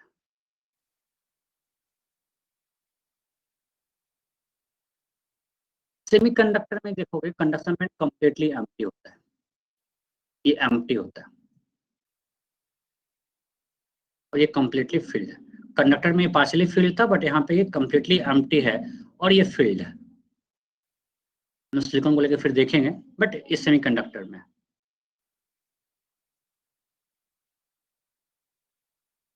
और होता क्या है, at room temperature due thermal interaction कुछ इलेक्ट्रॉन यहाँ से यहाँ जंप कर जाते हैं एट रूम टेम्परेचर, क्योंकि ये जो हम बताइए जो एनर्जी गैप है, ये Eg जो है ये ऑर्डर ऑफ kT है। जब ये kT के ऑर्डर में है तो थर्मल इंटरेक्शन ओनली ये जो इलेक्ट्रॉन है वो यहाँ से यहाँ जंप कर गया। जब इलेक्ट्रॉन यहाँ पे जंप किया तो बहुत सारा क्वांटम स्टेट हमारे पास अवेलेबल है फ्री में, एम्प्टी स्टेट्स है। सो इस इलेक्ट्रॉन को जब हम बैटरी अब अप्लाई करेंगे सेमीकंडक्टर के अक्रॉस, अगर बैटरी अप्लाई करेंगे, so here we have some electrons, और इलेक्ट्रॉन को जब हम अप्लाई करेंगे बैटरी तो अब इसके पास यहाँ पे अवेलेबल एम्प्टी क्वांटम स्टेट्स है, तो ये मूव करेगा, सो यह फ्लो ऑफ करेगा। इसमें कोई दिक्कत हमारे पास पहले एम्प्टी कंडक्शन बैंड था, बट जो थर्मल इंटरेक्शन यहाँ से यहाँ इलेक्ट्रॉन जंप किया तो यहाँ पे कुछ इलेक्ट्रॉन आ गया। अब इस इलेक्ट्रॉन को अगर हम यहाँ पे पोटेंशियल डिफरेंस अप्लाई करेंगे, अब कुछ इलेक्ट्रिक फील्ड आया, वो जो एनर्जी है अब उस एनर्जी को एक्सेप्ट करने के लिए इलेक्ट्रॉन रेडी है। क्यों? क्योंकि अब यहाँ पे एम्प्टी क्वांटम स्टेट्स हैं, उस स्टेट्स में जाके हाई एनर्जी में जा सकता है, तो इलेक्ट्रॉन मूव करेगा, तो इलेक्ट्रॉन फ्लो करेगा। अब यहाँ पे एक चीज और हो रहा है, जब इलेक्ट्रॉन यहाँ से यहाँ जंप किया वैलेंस बैंड से कंडक्शन बैंड में, तो वैलेंस बैंड में हमारे पास वैकेंसी क्रिएट हुआ। ये मेरा कंडक्शन बैंड है, ये वैलेंस बैंड है। इलेक्ट्रॉन्स यहाँ से जंप किए, ये इलेक्ट्रॉन जंप किए, तो यहाँ पे एक एम्प्टी स्पेस बनेगा, इसको बोलते हैं होल्स। अब बताओ, अब जब यहाँ पे हमारे पास एम्प्टी क्वांटम स्टेट यहाँ भी आ गया, मतलब अगर अब हम इलेक्ट्रिक फील्ड अप्लाई करेंगे, सो अगर हम इस सेमीकंडक्टर में एक electric field potential difference apply किए, सो जो वैलेंस बैंड में जो इलेक्ट्रॉन है उसके पास भी यहाँ पे एम्प्टी स्टेट है, इसमें जाएगा, उसको फिल करेगा, तो यहाँ पे फिर से यहाँ पे होल क्रिएट होगा। तो एक्चुअली इलेक्ट्रॉन इस डायरेक्शन में मूव कर रहा है, होल उसके अपोजिट डायरेक्शन में मूव कर रहा है। तो यहाँ पे करंट फ्लो होने का दो कॉज है, रियल में दोनों में इलेक्ट्रॉन ही मूव कर रहा है, बट हम लोग अलग अलग समझाने के लिए, एक है movement of electron in conduction band, दूसरा है movement of holes in valence band. Total current will be movement of electron in due to current due to movement of electron in conduction band plus current due to movement of holes in valence. Hole real में hole क्या है, real में क्या move कर रहा है, electron move कर रहा है, बट हमको इसको डिस्टिंग्विश करना है। इससे बता रहा हूँ, देखो ये मेरा वैलेंस बैंड है और ये मेरा कंडक्शन बैंड है। पहले कंप्लीटली एम्प्टी था, अब ड्यू टू थर्मल इंटरेक्शन यहाँ से यहाँ इलेक्ट्रॉन जंप किया, कुछ इलेक्ट्रॉन जंप किया, करंट रिस्पेक्ट में बहुत छोटा होता है और कुछ जंप किया, चलो तो यहाँ पे इलेक्ट्रॉन्स आ गए, इलेक्ट्रॉन आ गए। जब इलेक्ट्रॉन आ गए तो यहाँ पे होल बनेगा, मतलब यहाँ पे एम्प्टी, यहाँ पे वैकेंसी क्रिएट होगा, होल मींस वैकेंसी क्रिएट हुआ। अब हमने इस सेमीकंडक्टर के क्रॉस पोटेंशियल डिफरेंस अप्लाई कर दिया, मींस हमने इधर एक इलेक्ट्रिक फील्ड दे दिया। अब इस एनर्जी को एक्सेप्ट करके ये इलेक्ट्रॉन हाई एनर्जी स्टेट में जाएगा, सो ये इलेक्ट्रॉन हाई एनर्जी स्टेट में जाएगा तो करंट फ्लो होगा। तो current will flow due to movement of electron in conduction band. इसमें कोई दिक्कत नहीं। अब जो यहाँ भी इलेक्ट्रॉन है, अब बताओ जो वैलेंस बैंड में इलेक्ट्रॉन है उनके लिए भी एम्प्टी क्वांटम स्टेट है या नहीं है? अगर सारा इलेक्ट्रॉन्स नहीं जाएगा ऊपर तब है, ये यहाँ जा सकता है ना, यहाँ एम्प्टी क्वांटम स्टेट है या नहीं है? है। जब इलेक्ट्रॉन जंप किया तो यहाँ वैकेंसी क्रिएट हो, तो वहाँ पे एम्प्टी क्वांटम स्टेट क्रिएट हुआ ना। हाँ। तो मतलब ये इलेक्ट्रॉन यहाँ से यहाँ गया, तो रियल में यहाँ भी इलेक्ट्रॉन ही फ्लो किया, बट हमको इससे डिस्टिंग्विश करना है। अगर इलेक्ट्रॉन यहाँ जाएगा तो अब होल कहाँ बन जाएगा, यहाँ पे, यहाँ वैकेंसी हो जाएगा। सो इलेक्ट्रॉन इधर मूव कर रहा है, होल किधर मूव कर रहा है, उसके कोई डायरेक्शन में, हाँ या नहीं? अरे हाँ या नहीं समझे? अरे जो वैकेंसी पहले ऊपर था प्रियांश, अब वो नीचे आ गया, तो होल नीचे मूव नहीं किया क्या? हाँ सर किया। तो बताओ कंडक्शन बैंड और वैलेंस बैंड दोनों में इलेक्ट्रॉन के मूवमेंट का डायरेक्शन सेम या अलग अलग? इलेक्ट्रॉन के मूवमेंट का डायरेक्शन सेम तो करंट Same. ऐड होगा Same. सब्ट्रैक्ट होगा? सेम ऐड ऐड होगा। होगा ऐड होगा। यहाँ पे लोग कंफ्यूज करते हैं, बहुत कंफ्यूज करते हैं। एक तो बोल रहे हैं आप माइनस चार्ज इलेक्ट्रॉन है, दूसरा होल मूव कर रहा चार्ज है। अरे होल रियल में प्लस चार्ज क्या है? यहाँ पे रियल मूव कर रहा है। जैसे हम लोग पूरा इलेक्ट्रिक करंट पढ़े, वहां पे हम बोल रहे हैं कि flow of plus charge, real में हर जगह इलेक्ट्रॉन ही मूव कर रहा था, तो यहाँ भी इलेक्ट्रॉन ही मूव कर रहा है। बस उसको हम डिस्टिंग्विश करने के लिए यहाँ पे इलेक्ट्रॉन लिखते हैं, यहाँ पे होल लिखते हैं। तो टोटल होगा I equal to IE plus IH, current due to flow of electron in conduction band plus current due to flow of hole in valence band। यहां तक कोई दिक्कत नहीं? तो सिग्नल का मैकेनिज्म है करंट फ्लो का, ही जो बेसिक मैकेनिज्म है कि इलेक्ट्रॉन जंप किया वैलेंस बैंड से कंडक्शन बैंड में, तो वैलेंस बैंड में होल क्रिएट हुआ, इलेक्ट्रॉन वहां पे कंडक्शन बैंड में गया, इसको एम्प्टी क्वांटम से मिला, तो हम प्रोडक्टिव फील्ड अप्लाई करेंगे तो it can take this energy और वो हाई एनर्जी में जा सकता है, तो यहाँ करंट फ्लो हो सकता है। और यहाँ पे जो वैकेंसी क्रिएट हुआ उसको फिल करने के लिए वैलेंस बैंड के इलेक्ट्रॉन आएंगे, तो यहाँ भी करंट फ्लो होगा, तो दोनों करंट ऐड हो जाएगा। ओके, अब यहाँ पे आते हैं।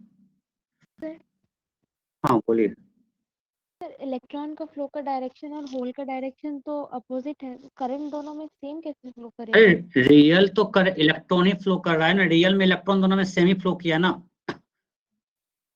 Current is rate of flow of charge, तो चार्ज दोनों में डायरेक्शन का फ्लो सेम है अलग अलग है?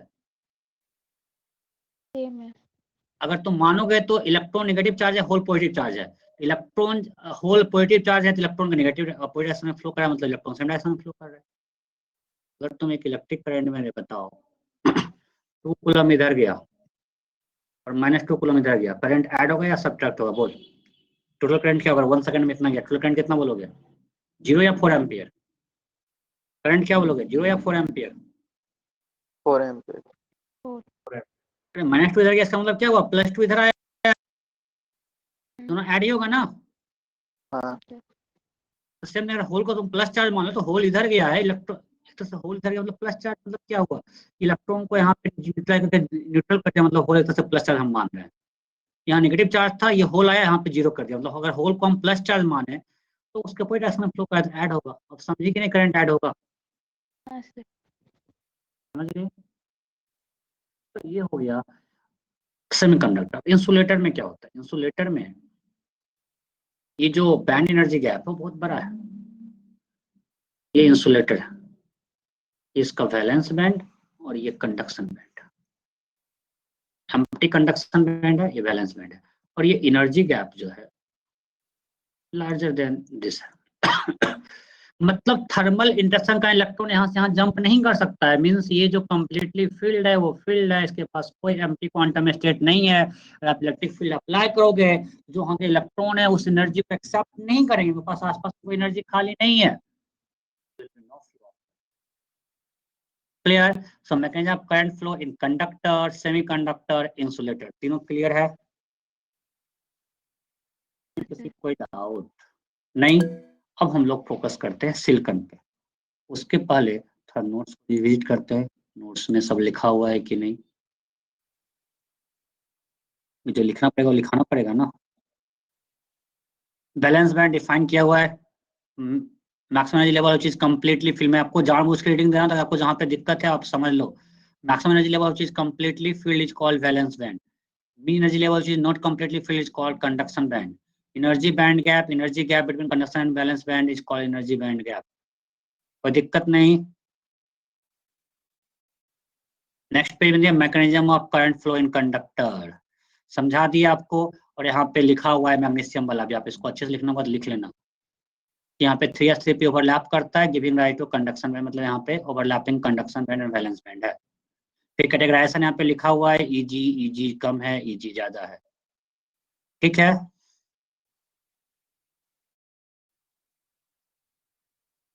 तो सेम थिंग रिपीट हो गया है, same page. Mechanism of current flow conduction semiconductor. Okay, एक चीज यहाँ पे लिख दिया है। अब आ रहे हैं इस पार्ट पे भी हम आ रहे हैं। उसके पहले हम लोग आते हैं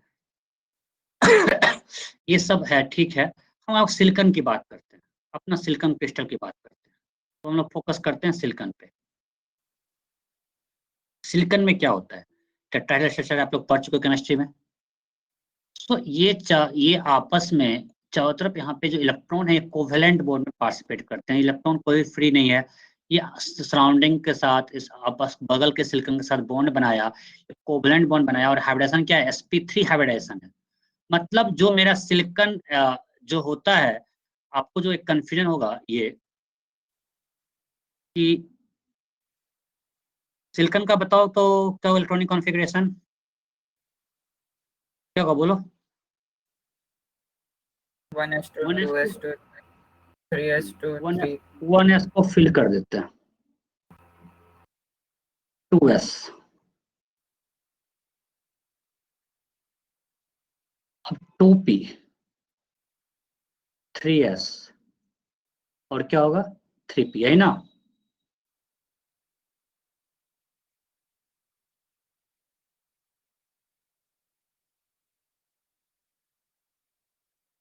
यही है ना।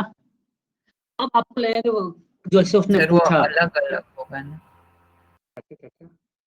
3p में, वो एक ऊपर दोनों ऊपर होगा ना।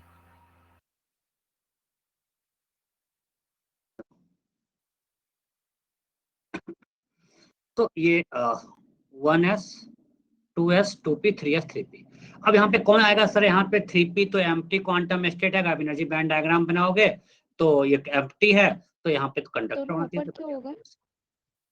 अरे वो पॉलिक्स में नहीं पढ़ा है, इलेक्ट्रॉन जब भरते हैं पहले सिंगल सिंगल भरते हैं ना, केमिस्ट्री में पढ़ी थी। अभी अभिनव को बोलेंगे, हमको याद है तुमको नहीं याद। बट होता क्या है, हम सिलिकॉन क्रिस्टल में आइसोलेटेड एटम नहीं है, तो यहाँ पे बिल्कुल ये लाइन वाला डायग्राम नहीं है, वहां पे फिर से स्प्लिटिंग होगा और वहां पे बैंड डायग्राम बनेगा, और उसको एनसीईआरटी से हम एक्सप्लेन करते हैं।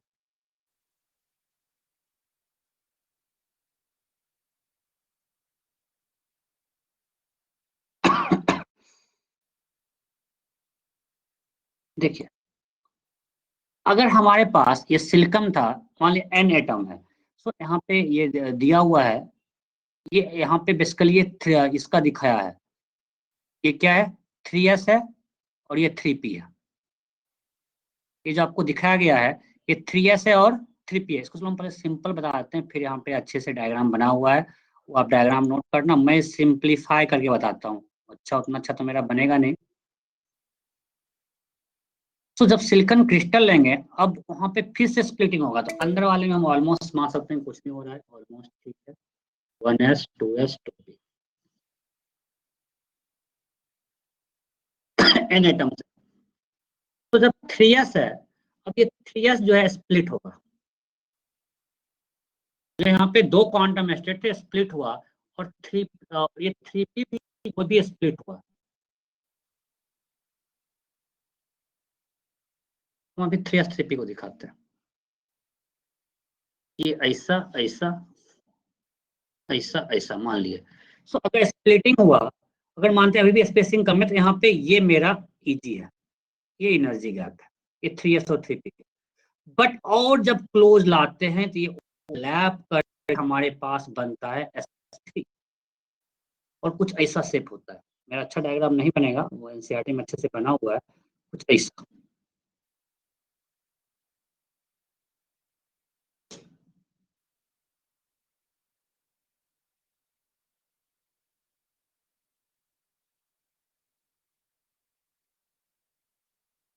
कुछ ये है, ये हमारा sp3 हाइब्रिड हुआ, ये एक नीचे ये मेरा ईजी हो गया।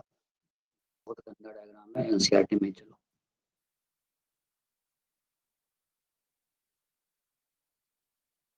देखो यहाँ पे क्या है स्पेसिंग, जब स्पेसिंग लार्ज है, जब स्पेसिंग लार्ज है, सो यहाँ पे देखो ये ऑलमोस्ट लाइन डायग्राम दिया, जैसे जैसे स्पेसिंग घट रहा है स्प्लिटिंग शुरू हुआ, स्प्लिटिंग शुरू हुआ, और अंत में ओवरलैप करके ये आपका एनर्जी गैप बच गया। ये sp3 हो गया। ये मैं जूम कर दीजिए ना। करें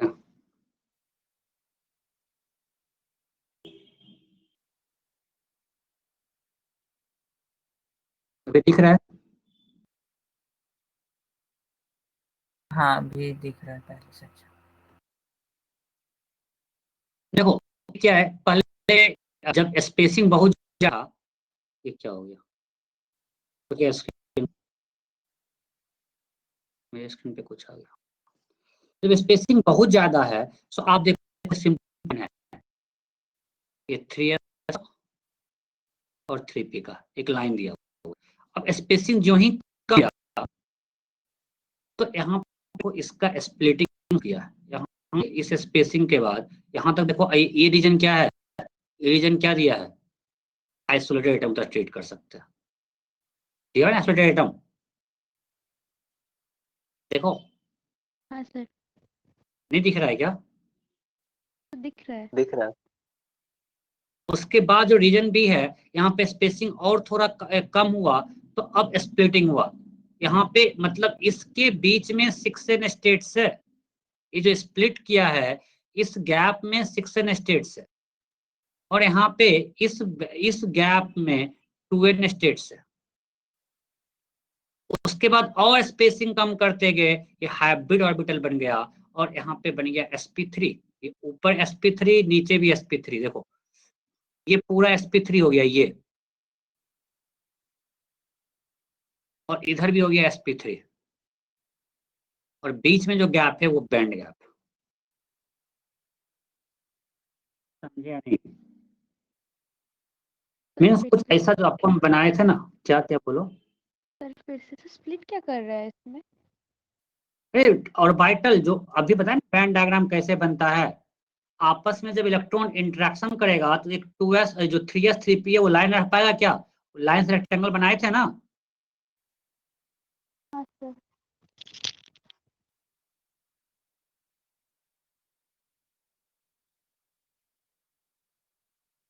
जो हमने अभी किया था, जब आइसोलेटेड है ये मेरा 3s है और ये मेरा 3p है आइसोलेटेड में। जब पास लाते हैं तो ये 3p स्प्लिट किया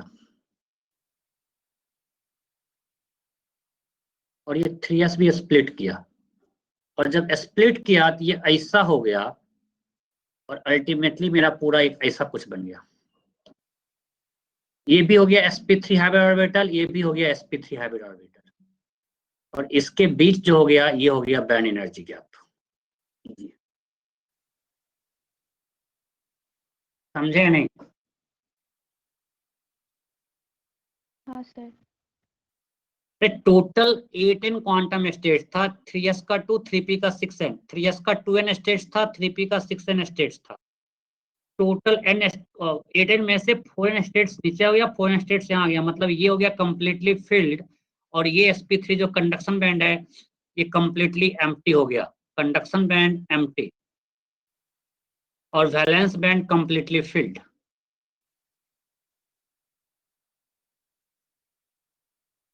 समझ में नहीं आया?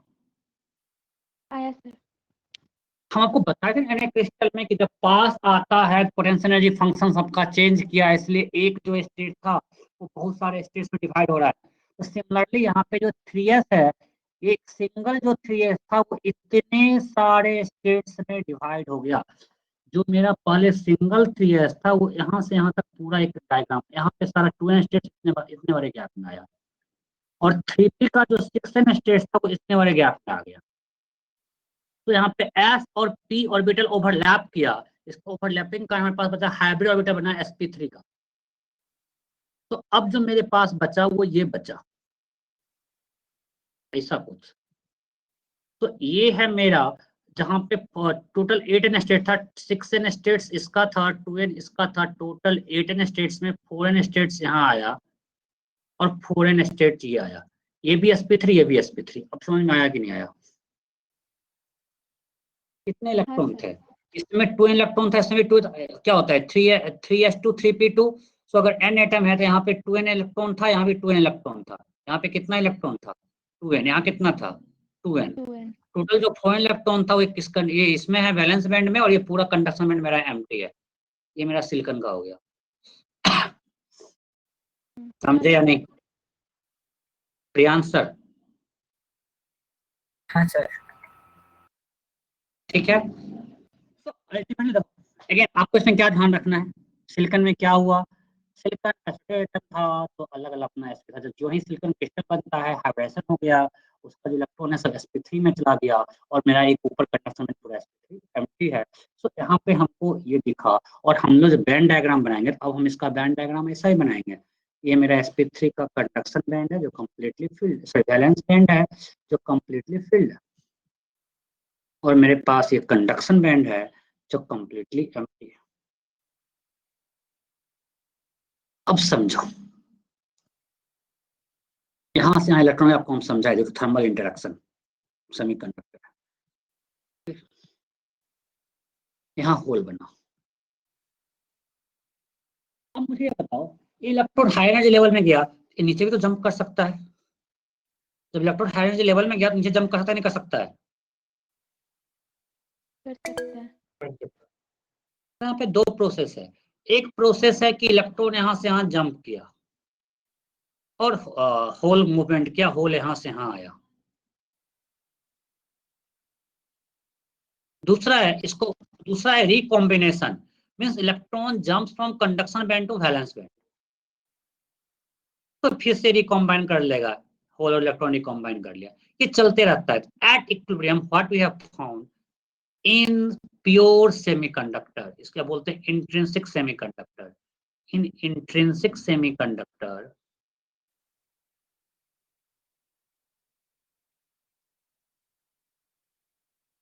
नेक्स्ट पेज में लिखते हैं, in intrinsic semiconductor, in intrinsic semiconductor, intrinsic means pure, कोई और मटेरियल प्योर सिलिकॉन है, number of electron equal to number of holes equal to Ni होता है। मींस यहाँ पे जो इलेक्ट्रॉन है, यहाँ पे जो होल है, ये दोनों इक्वल होगा, इसको हम लोग Ni बोलते हैं, एन इंट्रिंसिक। यहाँ पे हम लोग Ni जो लिख रहे हैं, number of electrons point volume की हम लोग बात करते हैं, Ne equal to NH equal to Ni, ये हमको इंट्रिंसिक सेमीकंडक्टर में मिलता है। यहाँ तक कोई डाउट?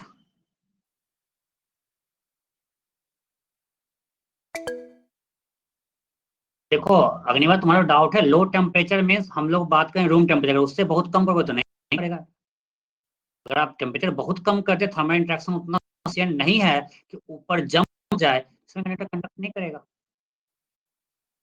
ठीक है सर। ठीक है, ये प्योर सेमीकंडक्टर होता है, Ne equal to NH equal to. हम में आ रहे हैं कि आपको सब कुछ एक्सप्लेन किया। आप लोग पास नोट सब खुला हुआ है क्या?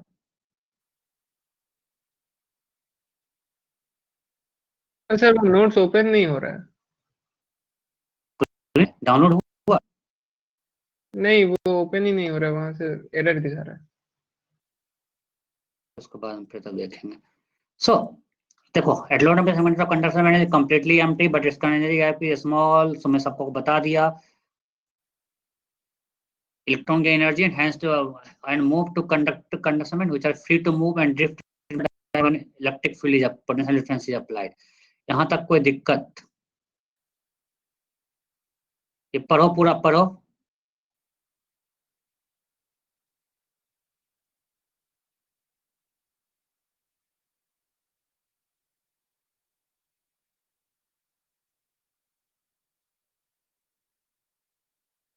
इस पेज में जो हम लिखे हैं कोई दिक्कत? एक इक्वेशन लिखे हैं, याद कर लेना। टी टेम्परेचर केल्विन, मतलब कितना फ्री इलेक्ट्रॉन का डिपेंड करता है टेम्परेचर पे, अभी आपको हम दिखाए भी, और बैंड एनर्जी गैप पे। इस पे एक बार जेईई मैंने पूछ दिया, इसलिए याद कर ही लेना, जेईई मैंने नीट कोई पूछ दिया था। ये सम कांस्टेंट, क्योंकि टेम्परेचर पे डिपेंड करेगा कि कितना इलेक्ट्रॉन जंप किया। आप लोग पढ़ रहे हो ना? मुझे लग नहीं रहा कि हम क्लास में हैं। आवाज जा रही है? हाँ सर। हाँ सर। हाँ सर। पढ़ लिए पूरा पेज? पूरा पेज पढ़ लिए? ना ना रीडेबल ज्यादा नहीं है हुआ। क्या? नहीं पढ़ रहे हैं। पढ़ो मैं वेट कर रहा हूँ। थोड़ा सा PDF ओपन हो रहा है। सारा पॉइंट क्लियर है?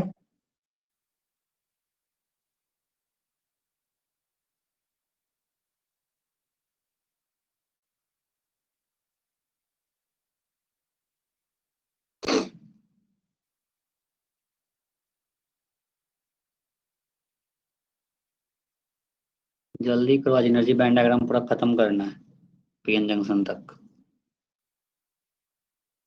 हाँ सर। और लोग तो कुछ बोल ही नहीं रहे हैं। हाँ सर, हो गया। आकाश लेना हो गया। पढ़ रही है? हाँ सर हो हो गया। गया। हाँ सर। टिया पढ़े? हाँ सर।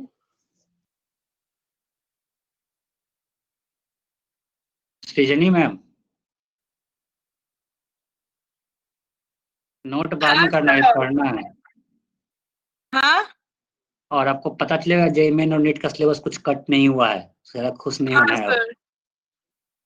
मतलब सबको उल्लू बनाया गया आप लोगों को बोर्ड का सिलेबस कट करके। हाँ कौन अब सर बोर्ड के लिए सही। पढ़ता है? सर बोर्ड्स अप्रैल में होगा ना?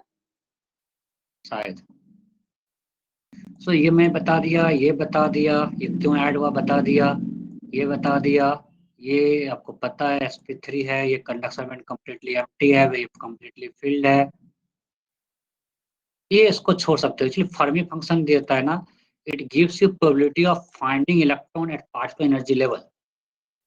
ये जो फर्मी फंक्शन होता है, it gives probability of electron finding at partial energy level. मतलब यहाँ से हम डिसाइड कर सकते हैं कि किसी एनर्जी लेवल पे कितना इलेक्ट्रॉन जंप करेगा, कहाँ पे जाएगा। तो आपके लिए इंपॉर्टेंट है, उसको आप छोड़ दो, ज्यादा इसमें दिमाग नहीं लगाना है, परेशान हो जाओगे। इसको मतलब छोड़ना कोई मतलब ही नहीं आपके लिए। सर हम लोग का वाइवा का डेट पोस्टपोन्ड हो गया फिजिक्स का। हाँ, किस खुशी में हुआ? पता नहीं sir, actually ma'am can't finish our syllabus, that's why. ऐसे बोलो और सिलेबस फिनिश नहीं कर पाए। ये डाटा हमने दिया है कि 300 केल्विन पे सिलिकॉन में इतना देखो, तो हमने इतना एटम दिया 5 × 10⁻22, तो हमारे पास सिर्फ इतना ही फ्री इलेक्ट्रॉन है 1.5 × 10, तो बहुत कम है। और कॉपर का मैंने यहाँ पे दिया है, कॉपर में नंबर ऑफ एटम पर क्यूबिक सेंटीमीटर है 8.4 × 10⁻23 अप्रॉक्स। तो आप देखो नंबर ऑफ, और कॉपर में हम लोग मान सकते हैं कि हर एटम पास कौन फ्री इलेक्ट्रॉन है, मान सकते हैं ना। कॉपर में हर कंडक्शन में कितना जाएगा, 1 इलेक्ट्रॉन जाएगा ना कॉपर में। क्या होता है 4s1 होता है ना भाई, 3d10 4s1 होता हाँ है कि नहीं होता है कॉपर में? हाँ सर। हाँ सर। हाँ तो ये हमको कंफर्म करो ना, हम तो केमिस्ट्री के नहीं है, भूल जाते हैं। सो हर एटम के पास 1 फ्री इलेक्ट्रॉन है, मतलब कॉपर के पास 8.4 × 10⁻23 फ्री इलेक्ट्रॉन पर क्यूबिक सेंटीमीटर है। एंड सिलिकॉन के पास 1.5 × 10⁻10 फ्री इलेक्ट्रॉन पर क्यूबिक सेंटीमीटर, बहुत कम है भाई। मेरा काम नहीं चलेगा, तो क्या करते हैं, डोपिंग करते हैं। जो मैंने बोला कि हम लोग कंडक्टिविटी कंट्रोल कर सकते हैं using doping. What is doping? Doping is deliberate addition of impurity, मतलब हम लोग जानबूझ के इसको डालते हैं, हम खुद से डाल रहे हैं अपना पर्पस फुलफिल करने के लिए। आपको ये ध्यान रखना है। और डोपिंग जब करते हैं, मेथड है, इसमें उसका खुद का क्रिस्टल स्ट्रक्चर मेंटेन होना चाहिए। मतलब सिलिकॉन में अगर हम डोपिंग कर रहे हैं तो सिलिकॉन टेट्राहेड्रल है, उसमें कुछ नया इम्प्योरिटी डाले, उसका स्ट्रक्चर जो है वो डिस्ट्रॉय नहीं होना चाहिए, वो डोपिंग के बाद भी टेट्राहेड्रल ही रहेगा। तो हमको Na को बढ़ाना है या NH को बढ़ाना है, इसके लिए हम लोग डोपिंग करते हैं। Deliberate addition to of the impurity to increase conductivity of semiconductor without distorting its original shape। Tetrahedral का टेट्राहेड्रल होना चाहिए, और डोपिंग के कारण कंडक्टिविटी बहुत ज्यादा। क्यों? अब हम इसमें दो है, एक एन टाइप एक पी टाइप। एन टाइप क्यों बोलते हैं समझते हैं। एन टाइप में हमने क्या किया, इस फिगर को देखो, क्या किया, सिलिकॉन में एक पेंटावेलेंट एटम को एक जगह रिप्लेस कर दिया। एक जगह हमने सिलिकॉन में क्या डाल दिया, आर्सेनिक। अब भी देखो स्ट्रक्चर टेट्राहेड्रल स्ट्रक्चर हमने डिस्ट्रॉय नहीं किया। अब जब हम आर्सेनिक को डाल दिए तो इसके पास 5 इलेक्ट्रॉन्स हैं, राइट। इसमें इसके आउटर सेल में 5 इलेक्ट्रॉन है टोटल। अब इस 5 में 4 जो है ये बॉन्डिंग पासपेट के, 1 इलेक्ट्रॉन कहीं यहाँ है, मतलब ये आर्सेनिक से लूजली बॉन्ड है। लूजली बॉन्ड है मींस इसका एनर्जी लेवल इस सब के इलेक्ट्रॉन के जो इलेक्ट्रॉन है उससे ज्यादा होगा कि नहीं होगा, बोलो। ये जो इलेक्ट्रॉन है उससे ज्यादा इसका एनर्जी लेवल है, फिर हमारे पास एक्स्ट्रा इलेक्ट्रॉन बच रहा है जो कि वीकली बॉन्डेड, मतलब इसका एनर्जी लेवल ज्यादा है, इसमें कोई दिक्कत नहीं। अब हम बनाते हैं energy band diagram for a semiconductor with arsenic. अब इसको पूरा समझाते हैं, फिर नोट्स आपको पढ़वाएंगे, पहले हम समझाते हैं।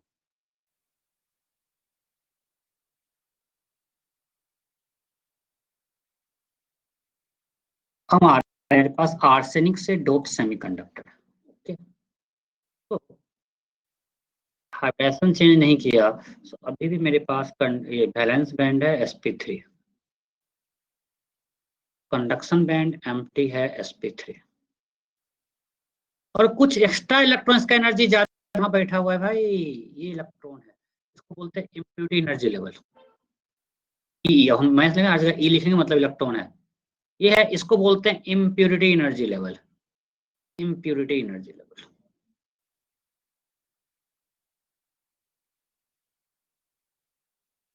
अब इसका गैप कुछ बहुत कम है, कुछ 0.01 इलेक्ट्रॉन वोल्ट, मतलब मिली इलेक्ट्रॉन वोल्ट में आ गया। वो जो इम्प्योरिटी एनर्जी लेवल है उसका एनर्जी गैप जो हमारा कंडक्टर बैंड है उससे बहुत ही कम है, समथिंग मिली इलेक्ट्रॉन वोल्ट में, कुछ 0.01 इलेक्ट्रॉन वोल्ट इस तरह से कुछ होता है, ठीक है। तो ये एनर्जी गैप बहुत कम है। अब थर्मल इंटरेक्शन से ये सारा इलेक्ट्रॉन यहाँ चला जाएगा, नहीं जाएगा। तो अब जो अभी भी यहाँ इलेक्ट्रॉन जाएगा, ऐसा नहीं, रूम टेम्परेचर अगर हम देखेंगे तो अभी ये इलेक्ट्रॉन भी जाएगा, ये इलेक्ट्रॉन भी जाएगा, यहाँ होल बनेगा, यहाँ होल बना, यहाँ इलेक्ट्रॉन आया, बट ये जो इलेक्ट्रॉन आया इसके रिस्पेक्ट में ये इलेक्ट्रॉन बहुत ज्यादा है, और वो कितना होगा डिपेंड करता है हमारे डोपिंग कंसंट्रेशन पे। अगर हमें डोपिंग कंसंट्रेशन मेरा ज्यादा है, हम पीपीएम में करते हैं, मान लें हम 1 ppm करते हैं, तो मेरा जो सिलिकॉन का एटम्स का भी हम डाटा को कितना दिखाए थे, क्या था डाटा, कुछ था ना, कितना था, 10⁻28 कितना था एटम पर सेंटीमीटर क्यूब। इस सिलिकॉन का डाटा आपको हम दिखाए थे ना, कितना था, नहीं पता, 10 to the power 8 मतलब सर 10 to 10 था ना? एनी नहीं, नंबर ऑफ एटम क्या है, 10⁻5 into 10⁻22 पर सेंटीमीटर क्यूब, यहीं से बात करते हैं। तो हमने अगर 1 ppm डोप किया, मतलब हमने 10⁻6 की जगह 1 को रिप्लेस किया, मतलब हमने कितना आर्सेनिक डाला, कितना डाला, 5 into 10⁻60, यही ना। हाँ और सब एक इलेक्ट्रॉन देगा, हर आर्सेनिक एक इलेक्ट्रॉन देगा, मीन्स हम इतना इलेक्ट्रॉन वहां पहुंचा रहे हैं, और इंट्रिंसिक में 10⁻10 ऑर्डर ही था, इससे बहुत बड़ा अभी ही हुआ कि नहीं, अभी और घटेगा, एनएस घटेगा, बट अभी इससे बड़ा हो गया कि नहीं है, पहले से बड़ा हुआ कि नहीं हुआ, 10⁻6 टाइम ज्यादा हुआ, ये चीज समझे कि नहीं, सिर्फ 1 ppm डोपिंग से नहीं समझे। डाटा को लिखो और डाटा लिखवाना सर, तब फील आएगा। हाँ बोलो। वो आर्सेनिक तो सिर्फ एक ही इलेक्ट्रॉन डोनेट करेगा फ्री वाला, उसके बाद तो नहीं करेगा? हाँ नहीं, बिल्कुल नहीं, वही करेगा। उसके बाद फिर sp3 वाला तो सब जा ही रहा है ना, उसके बाद तो नॉर्मल एसाइड जो था उसका भी तो इलेक्ट्रॉन sp3 फॉर्मेशन में जो है वो जंप तो कर सकता है ना। लेकिन वो तो कोवेलेंट बॉन्ड तोड़ना पड़ेगा ना उसके लिए, वो तो बहुत मुश्किल होगा ना। अच्छा तो ये सही पूछा। अब जो हम लोग समझ रहे हैं, तुम बताओ, इधर जो इलेक्ट्रॉन जंप के कोवेलेंट बॉन्ड नहीं तोड़ा क्या, तुम बिल्कुल सही हो, हाँ। वो कोवेलेंट बॉन्ड तोड़ा, इसे तो इलेक्ट्रॉन बोलते हैं फ्री है। अगर बॉन्ड नहीं तोड़ा तो फ्री कैसे हुआ, हाँ सर।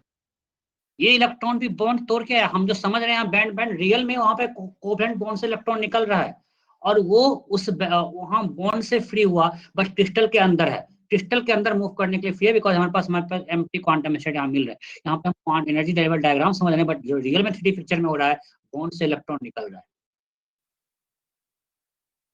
राइट। ठीक है सर। सो यहाँ पे आर्सेनिक का डाटा लिखाओ। डाटा कितना था? डाटा लिखाओ, हमको डाटा नोट करने लिखे। तुम लोग नोट किए हो क्या? 5 into 10 to the power 22. 5 into 10 to the 22. Atom पर क्यूबिक सेंटीमीटर है, राइट। अगर हमने 1 ppm से डोपिंग किया, 1 ppm मतलब हमने 5 into 10 power 16 आर्सेनिक डाला पर क्यूबिक सेंटीमीटर, राइट। और मेरा एनी कितना था? समथिंग ऑर्डर 10 पावर 10 था, कुछ था पर क्यूबिक सेंटीमीटर।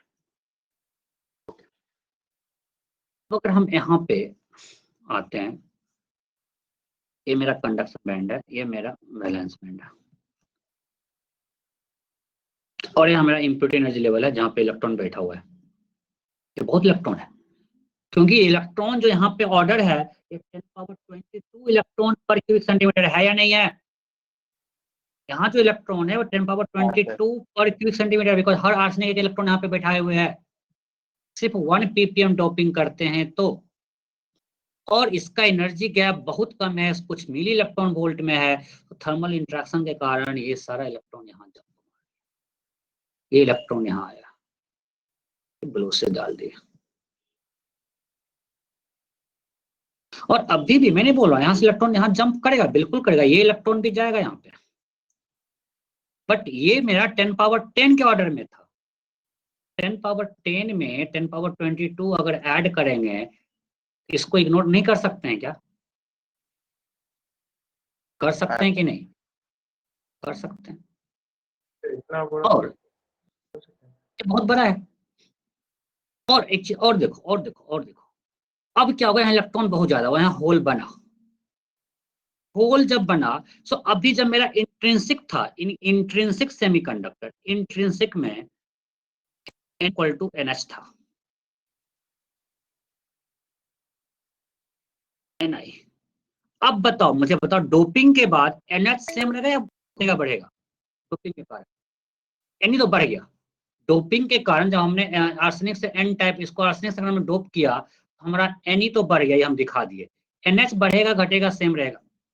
घटेगा। क्यों घटेगा? घटेगा, तुम बिल्कुल सही बोलो, क्यों घटेगा? इसलिए घटेगा कि अब यहाँ पे इलेक्ट्रॉन बहुत ज्यादा हो गया। जब ये इलेक्ट्रॉन जंप करेगा, तो ये जो रिकॉम्बिनेशन था वो फास्ट होगा कि नहीं होगा? बोलो। हाँ। इलेक्ट्रॉन इसके बहुत ज्यादा है, इसके स्पेक्ट में होल यहाँ कम है, तो रिकॉम्बिनेशन अब ज्यादा होगा। सो अब और NH और घटेगा, जितना N पहले था उससे कम हो जाएगा, Ne बढ़ेगा और NH घटेगा।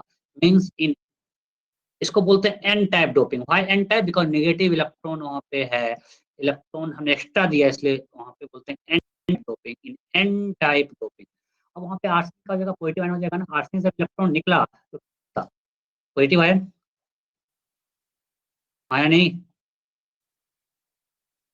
आर्सेनिक का रहेगा, आयन बन जाएगा, इलेक्ट्रॉन उससे निकल गया। तो N type doping, in N type doping N will be much greater than NH। क्यों? क्योंकि डोपिंग के कारण Ne तो बढ़ा ही और NH घट गया। NH क्यों घट गया? Due to faster recombination.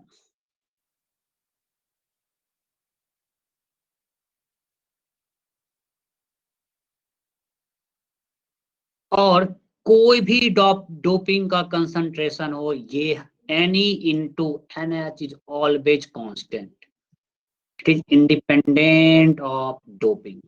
ये बहुत इंपॉर्टेंट रिजल्ट है, न्यूमेरिकल यहीं से आता है अभी तक के हिसाब से जितना हम पढ़ाए हैं उसमें से। Independent of doping concentration. आप कितना भी डोपिंग कर दो ये कांस्टेंट रहेगा। तो अगर कुछ डोपिंग नहीं किए थे उस समय Ne इक्वल टू NH था, वो इसका था Ni स्क्वायर, मीन्स ये हमेशा वैलिड है। Ne into NH equal to Ni square always valid है। Ne into NH equal to Ni square. ठीक है, सो अब इस नोट्स को थोड़ा पढ़ते हैं क्योंकि हमने आपका एन टाइप डोपिंग कंप्लीट कर दिया। एन टाइप सेगमेंट पे SI atom is replaced by pentavalent atom. ठीक है, 4 electron of pentavalent atom participate in bonding में, पूरा रीडिंग डाल दे रहा हूँ, and 1 extra electron is weakly bonded with pentavalent atom, so its energy level is more than energy of valence electron, is called impurity energy level.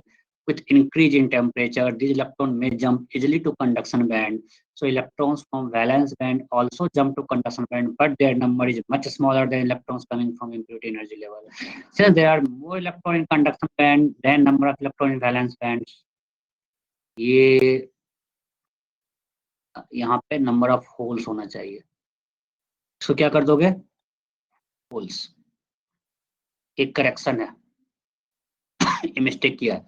Since there are more number of electron in conduction band than number of holes in valence band, so recombination will be faster than generation of number of holes, which leads to further decrease in density. So faster than generation, recombination will be fast. सही बात है, जो whole generation हो रहा था उससे fast होगा मेरा recombination, so further decrease in hole density, so Ni is much greater than NH। बताओ कोई दिक्कत, एक मिस्टेक था यहाँ पे होल्स होगा, कोई दिक्कत? आपको सब कुछ समझा दिया हूँ। नहीं, अब इस पे क्वेश्चन है, मैं आप करना, अगले क्लास में दिक्कत होगा तो आपको, हम ये डाटा है, कुछ कैलकुलेशन है, ये होमवर्क है, दोनों क्वेश्चन आपको अगले क्लास में करके आना है, ये होमवर्क है। डोपिंग आपको दिया हुआ है पहले 1 ppm, आपको निकालना है number of electron and hole. एक डाटा दिया हुआ है Ni equal to this, simple Ni equal to, आपको हमेशा Ni को मान लेना है किसके equal, number of atoms of that ये आर्सेनिक, बिकॉज आपको हम बता चुके हैं कि जो एनी इलेक्ट्रॉन दिया वो मान लिया आर्सेनिक, और कुछ है इंट्रिंसिक करंट, ये बहुत ज्यादा है तो हम मान सकते हैं Ni simply equal to number of atom of arsenic. Arsenic हमारा कितना है, 1 ppm मींस 5×22, तो हम Ni सिंपली ये मान लिए, Ni दिया NH निकल जाएगा, सिंपल फॉर्मूला पुटिंग है। कोई दिक्कत नहीं, एक बार देख लेना। अब आते हैं पी टाइप। पी टाइप सेगमेंटर आसान है। यहाँ पे हमने क्या किया, फिर से इम्प्योरिटी लेवल ऐड कर रहे हैं विदाउट डिस्टर्बिंग शेप। सो अभी हमने यहाँ पे सिलिकॉन को रिप्लेस किया एल्युमिनियम से, ट्राइवेलेंट एटम से, वहां था पेंटावेलेंट, यहाँ पे ट्राइवेलेंट। सो अब देखो यहाँ पे एक एम्प्टी स्पेस रह गया, यहीं पे क्वांटम स्टेट एम्प्टी रह गया, हमारे पास एक्स्ट्रा इलेक्ट्रॉन नहीं है, लेस इलेक्ट्रॉन है। तो अब यहाँ पे आ गया एक्सेप्टर एनर्जी लेवल, इसको मैं फिर से एक्सप्लेन कर रहा हूँ यहाँ पे अच्छे से। इसको इसमें छोटा लिखा है क्योंकि उसको लग गया कि उधर समझ गया। सो एन टाइप में दिक्कत नहीं है, तो पी टाइप बिल्कुल सेम टाइप है, कुछ भी अंतर नहीं है, इसको बस एक बार समझ लेते हैं। पी टाइप से कंडक्टर, पी टाइप तो होता है, यहाँ पे नंबर ऑफ होल ज्यादा, उसको हम पॉजिटिव टाइप मान लेते हैं, इसलिए पी टाइप बोलते हैं, पॉजिटिव टाइप। यहाँ पे फिर से हम बनाते हैं, पहले इंट्रिंसिक बनाते हैं। मेरा इंट्रिंसिक जब सिलिकॉन था, ये मेरा वैलेंस बैंड कंप्लीटली फिल था, ये मेरा कंडक्शन बैंड था, ये कंप्लीटली फिल्ड है।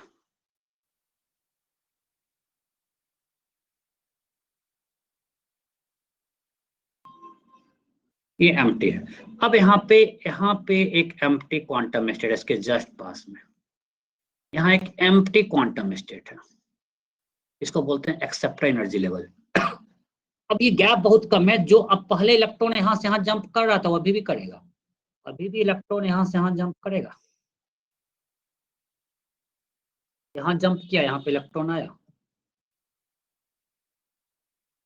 तो यहाँ पे होल बना, बट यहाँ पे एनर्जी गैप बहुत कम है। सो अब यहाँ पे इलेक्ट्रॉन इजिली जंप करेगा।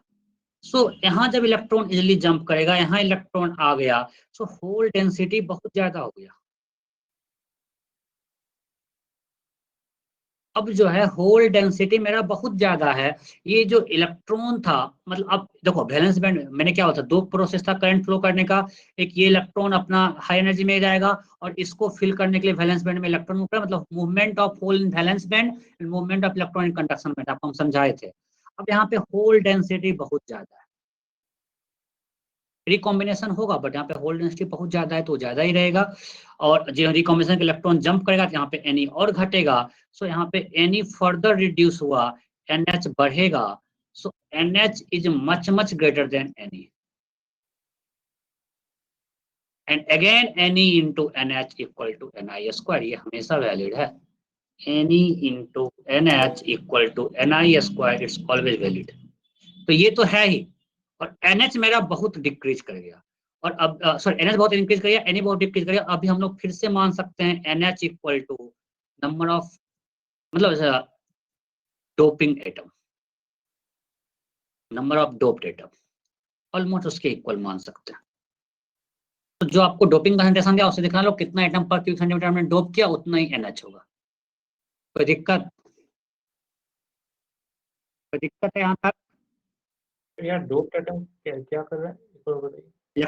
एल्युमिनियम ट्राइवेलेंट, तभी ना कि एक हमारे पास एम्प्टी क्वांटम स्टेट बच रहा था, यहाँ पे हमने एल्युमिनियम को डोप किया, तो अगर माने एल्युमिनियम ने 1 ppm दिया,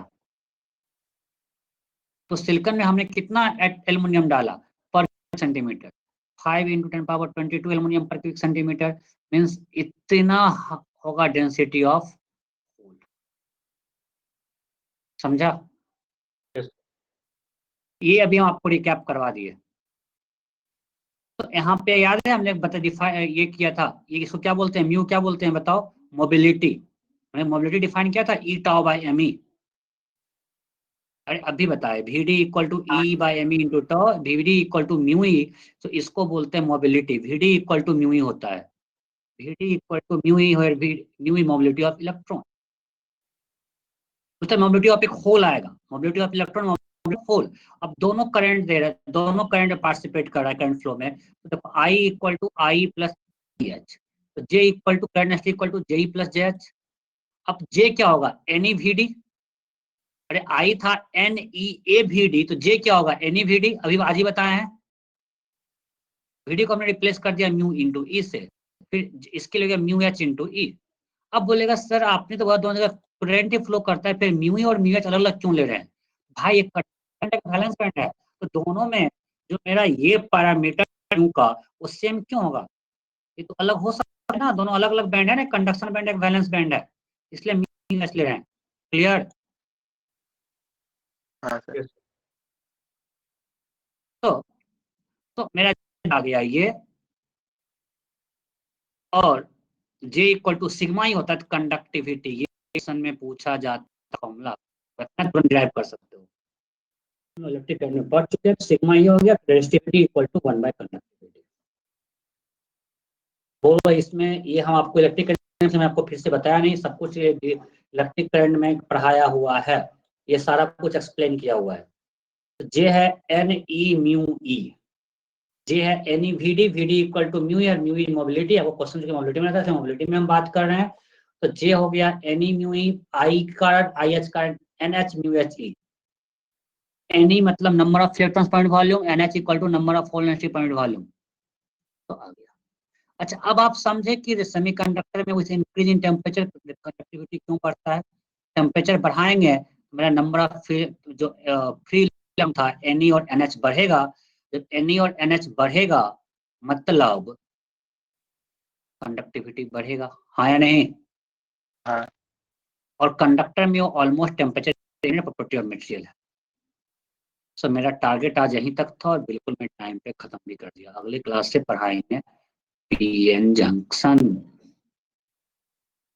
सर लिए यानी एन टाइप में कंडक्टिविटी ज्यादा होगा और पी टाइप में कम। क्यों क्यों क्यों क्यों क्यों क्यों क्यों? एन टाइप में वो फ्री इलेक्ट्रॉन है तो वो ज्यादा जल्दी डोनेट कर देगा, और पी टाइप वाले में तो उसको एक्सेप्टर लेवल को पहले फिल करना पड़ेगा ना, फिर तो अरे तो वहां से कंडक्शन होल क्रिएट हुआ ना, होल के कारण कंडक्शन फिर कर रहा है, वहां पे होल जब क्रिएट हुआ, जब पी टाइप में हमारा करंट फ्लो का जो था, इसमें देखो दो पार्ट है, सिग्मा में दो पार्ट, Ne भी है NH भी, तो मेरा एन टाइप में Ne बढ़ रहा है, पी टाइप में NH मेरा बहुत बढ़ जा रहा है ना। हाँ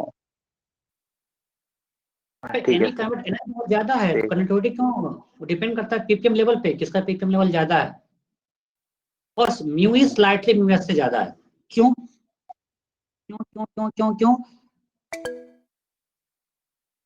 म्यू ई म्यू एस से ज्यादा है। म्यू क्या है देखो, म्यू है ई टॉ एबी, सो यहाँ पे टॉ म्यू ई म्यू एस से ज्यादा है। इसका मतलब क्या हुआ कि कंडक्शन में टॉ क्या होगा, रिफ्लेक्शन टाइम वो ज्यादा होगा। हाँ तो ज्यादा मतलब रिफ्लेक्शन टाइम ज्यादा, मतलब कोलिजन का जो फ्रीक्वेंसी है वो कम है, हाँ या नहीं? हाँ सर और ये ठीक बैलेंस है। बैंड में कोलिजन ज्यादा हो रहा है, इसलिए उसका म्यू एच ज्यादा है। सॉरी दोनों म्यू हो एच जाएगा। इसका म्यू एच कम है, मतलब यहाँ पे टॉ क्या है, बैलेंस बैंड में टॉ कम है, मतलब कोलिजन फास्ट हो रहा है। लॉजिकल लग रहा है, वहाँ पे एम्प्टी था, यहाँ पूरा फील्ड था। क्लियर? ठीक है। आप बताइए, यहाँ तक किसी को डाउट है तो बताइए, मैं ओपन हूँ पूरा क्वेश्चन के लिए। बोलो पूजा, कोई डाउट है? पीडीएफ खुल नहीं रहा है। एक्सेप्टर लेवल क्या था, एक बार बोलिए ना। एक्सेप्टर लेवल ठीक से बोलिए। एक्सेप्टेड लेवल हमने बताया कि जब ट्राइवलेंट एटम डाल रहे हैं तो यहाँ पे एक हमारे पास एम्प्टी क्वांटम स्टेट है, ये ओपन है इलेक्ट्रॉन को एक्सेप्ट करने के लिए, तो इसका एनर्जी लेवल इसके आसपास है, यहाँ पे हमने एनर्जी लेवल डाला है।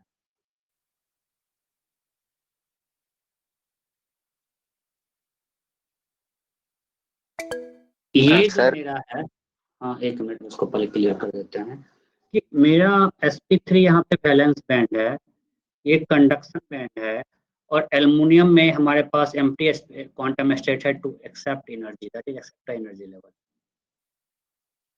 सो यहाँ से इलेक्ट्रॉन इजिली आते हैं बिकॉज ये गैप कम है। इलेक्ट्रॉन यहाँ जब ज्यादा जाएंगे तो यहाँ पे होल्स बनना शुरू होगा। यहाँ पे जो होल्स बनेंगे उसको हम दिखा रहे हैं एच एच एच, काफी होल्स बन गए, और ये इलेक्ट्रॉन रिकम्बाइन होगा। सो यहाँ पे और एन डिक्रीज करेगा और NH बढ़ रहा है, तो NH यहाँ पे Ne से बहुत ज्यादा है। बोलो। हाँ सर समझ गया।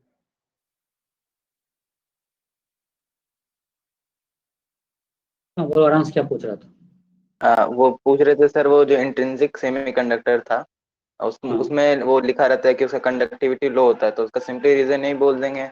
वो सिलिकॉन हाँ, वाला एग्जांपल, उसमें फ्री इलेक्ट्रॉन हाँ, है नहीं, उसका हाँ कंडक्शन Ne बैंड और में है, NH तो बहुत कम है, उसका जो फ्री चार्ज कैरियर्स का डेंसिटी बहुत कम है, ठीक है। और उसी को बढ़ाने के लिए हम लोग डोप करते हैं। अब बताओ, हम यहाँ पे जो आपको दिखा है sigma depends on that Ne और NH। अब इसको हम अपने हिसाब से Ne NH कौन कंट्रोल कर रहा है? हम कंट्रोल कर रहे हैं, कितना डोपिंग कर रहे हैं हम अपने हिसाब से। Ne और NH चेंज करके इसका सिग्मा कंट्रोल कर सकते हैं कि नहीं कर सकते? हाँ सर कर सकते। तो हम लोग अपना इसका कंडक्टिविटी अपने हिसाब से ले सकते हैं, यही बेनिफिट है कंडक्शन। अब हमको दिख रहा है कि हम वीडियो बनाते हैं तो 25 बच्चा रहता है, आज हम जब लाइव लें 42 का 42 इंटैक्ट रहेगा, तो लाइव लेना चाहिए क्लास। हाँ सर बायो हमारा ऐसा ही होता है। हाँ सर, पर लाइव वीडियो में फिर नोट्स नहीं बन पाता है, मेरा बायो का नोट्स अभी तक बना नहीं है शुरू से। लेकिन हाँ वीडियो सर, सब और निकल नोट जाता है तब ना, भी बन पाता है। लेकिन हम तो नोट्स दे रहे हैं ना। सर नोट तो उसको सारे लिखने में सब्जेक्ट टाइम में लग जाए। पर हम लोग लिखते वैसे तो नहीं अमित हैं। सर मैंने लिखने वाला है, अब कॉपी में नहीं दिख पाते, लिखते हैं। हाँ हम तो सर, पूरा सी लिखा हुआ ब्लॉक दे रहे हैं, क्लास नोट्स ही दे दिए हैं। लेकिन अब बहुत मुश्किल है वीडियो में हमको। अब बताओ इस वीडियो में हम क्या बोलेंगे? सिर्फ लिखाते ही तो रहेंगे वीडियो में। वीडियो में अगर हम बनाएंगे सिर्फ लिखाते ही रहेंगे, इसमें क्या था? इसलिए वीडियो इसका नहीं बना रहे, सिर्फ लिखाना पड़ता है, बहुत लिखाना पड़ता है। और ये बच्चा बहुत अच्छे से लिखा है सब कुछ, इसलिए एक बार लिखवाए थे कि ताकि बाद में हम यूज कर पाए। और आपको जाके देखो कि आपका जहां भी बुक है क्लास 12 का, यहीं से स्टार्ट होता है, यहाँ से। समझ में नहीं आएगा कि क्या एनर्जी बैंड कहाँ से था, मुझे समझ में नहीं आया जब पहली बार हम पढ़ना शुरू किए। सर तो पीडीएफ इसमें मेरा भी नहीं खुल रहा है। शायद वो तो डालने वो में थोड़ा दिक्कत है, टाइम लगता है कभी कभी। या हड़बड़ी में डाला हूँ। मैं व्हाट्सएप ग्रुप में भेज रहा हूँ, सारे ग्रुप में PDF भेज रहा हूँ। ठीक है, मैं क्लास को एंड कर रहा हूँ। हाँ, इसके लास्ट में क्वेश्चन से आप लोग ट्राई करना, जो डाउट होगा पूछ लेना। ये क्वेश्चन का लैंग्वेज क्लियर नहीं है, मैं बता दे रहा हूँ। इसमें है कि हमारे पास कोई एक सेमीकंडक्टर है, इस सेमीकंडक्टर में हम मोनोक्रोमेटिक लाइट डाल रहे हैं, जब मेरा लैम्डा लेस देन 900 नैनोमीटर है it behave like opaque material, but अगर मेरा लैम्डा इससे ज्यादा होता है it becomes transparent, then find band energy gap of this semiconductor. ये अच्छा क्वेश्चन है, थोड़ा अकल लगाना है। जब semiconductor material is bombarded by monochromatic photon, जब मेरा फोटोन का वेवलेंथ इससे कम है it behave like opaque material, if lambda is more than this it behave like a transparent material, then find band energy gap of the semiconductor। ये question है।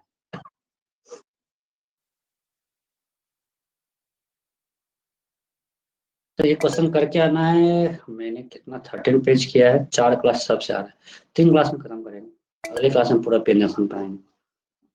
आज और क्लास भी है ना, ना ऐसा होता है 8 बजे से नहीं, आज तो है। कितना टाइम है? 8 PM है ना टाइम?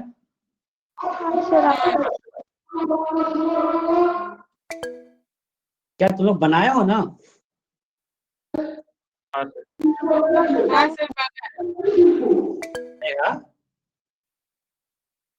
सर आप अभी तक लोग आपको कैसे? फोटो ही भेजने वाले थे, अभी भेज दे रहे हैं। क्या क्या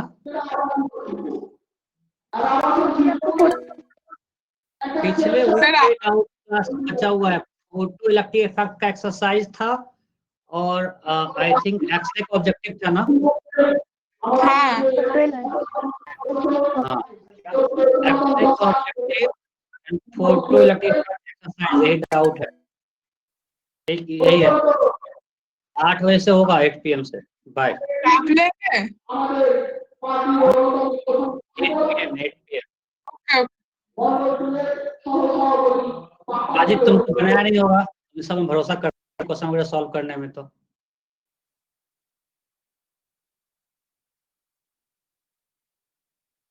जिसको क्विज का डाउट होगा जो दिए वो भी पूछ सकते हो, ठीक है। बाय।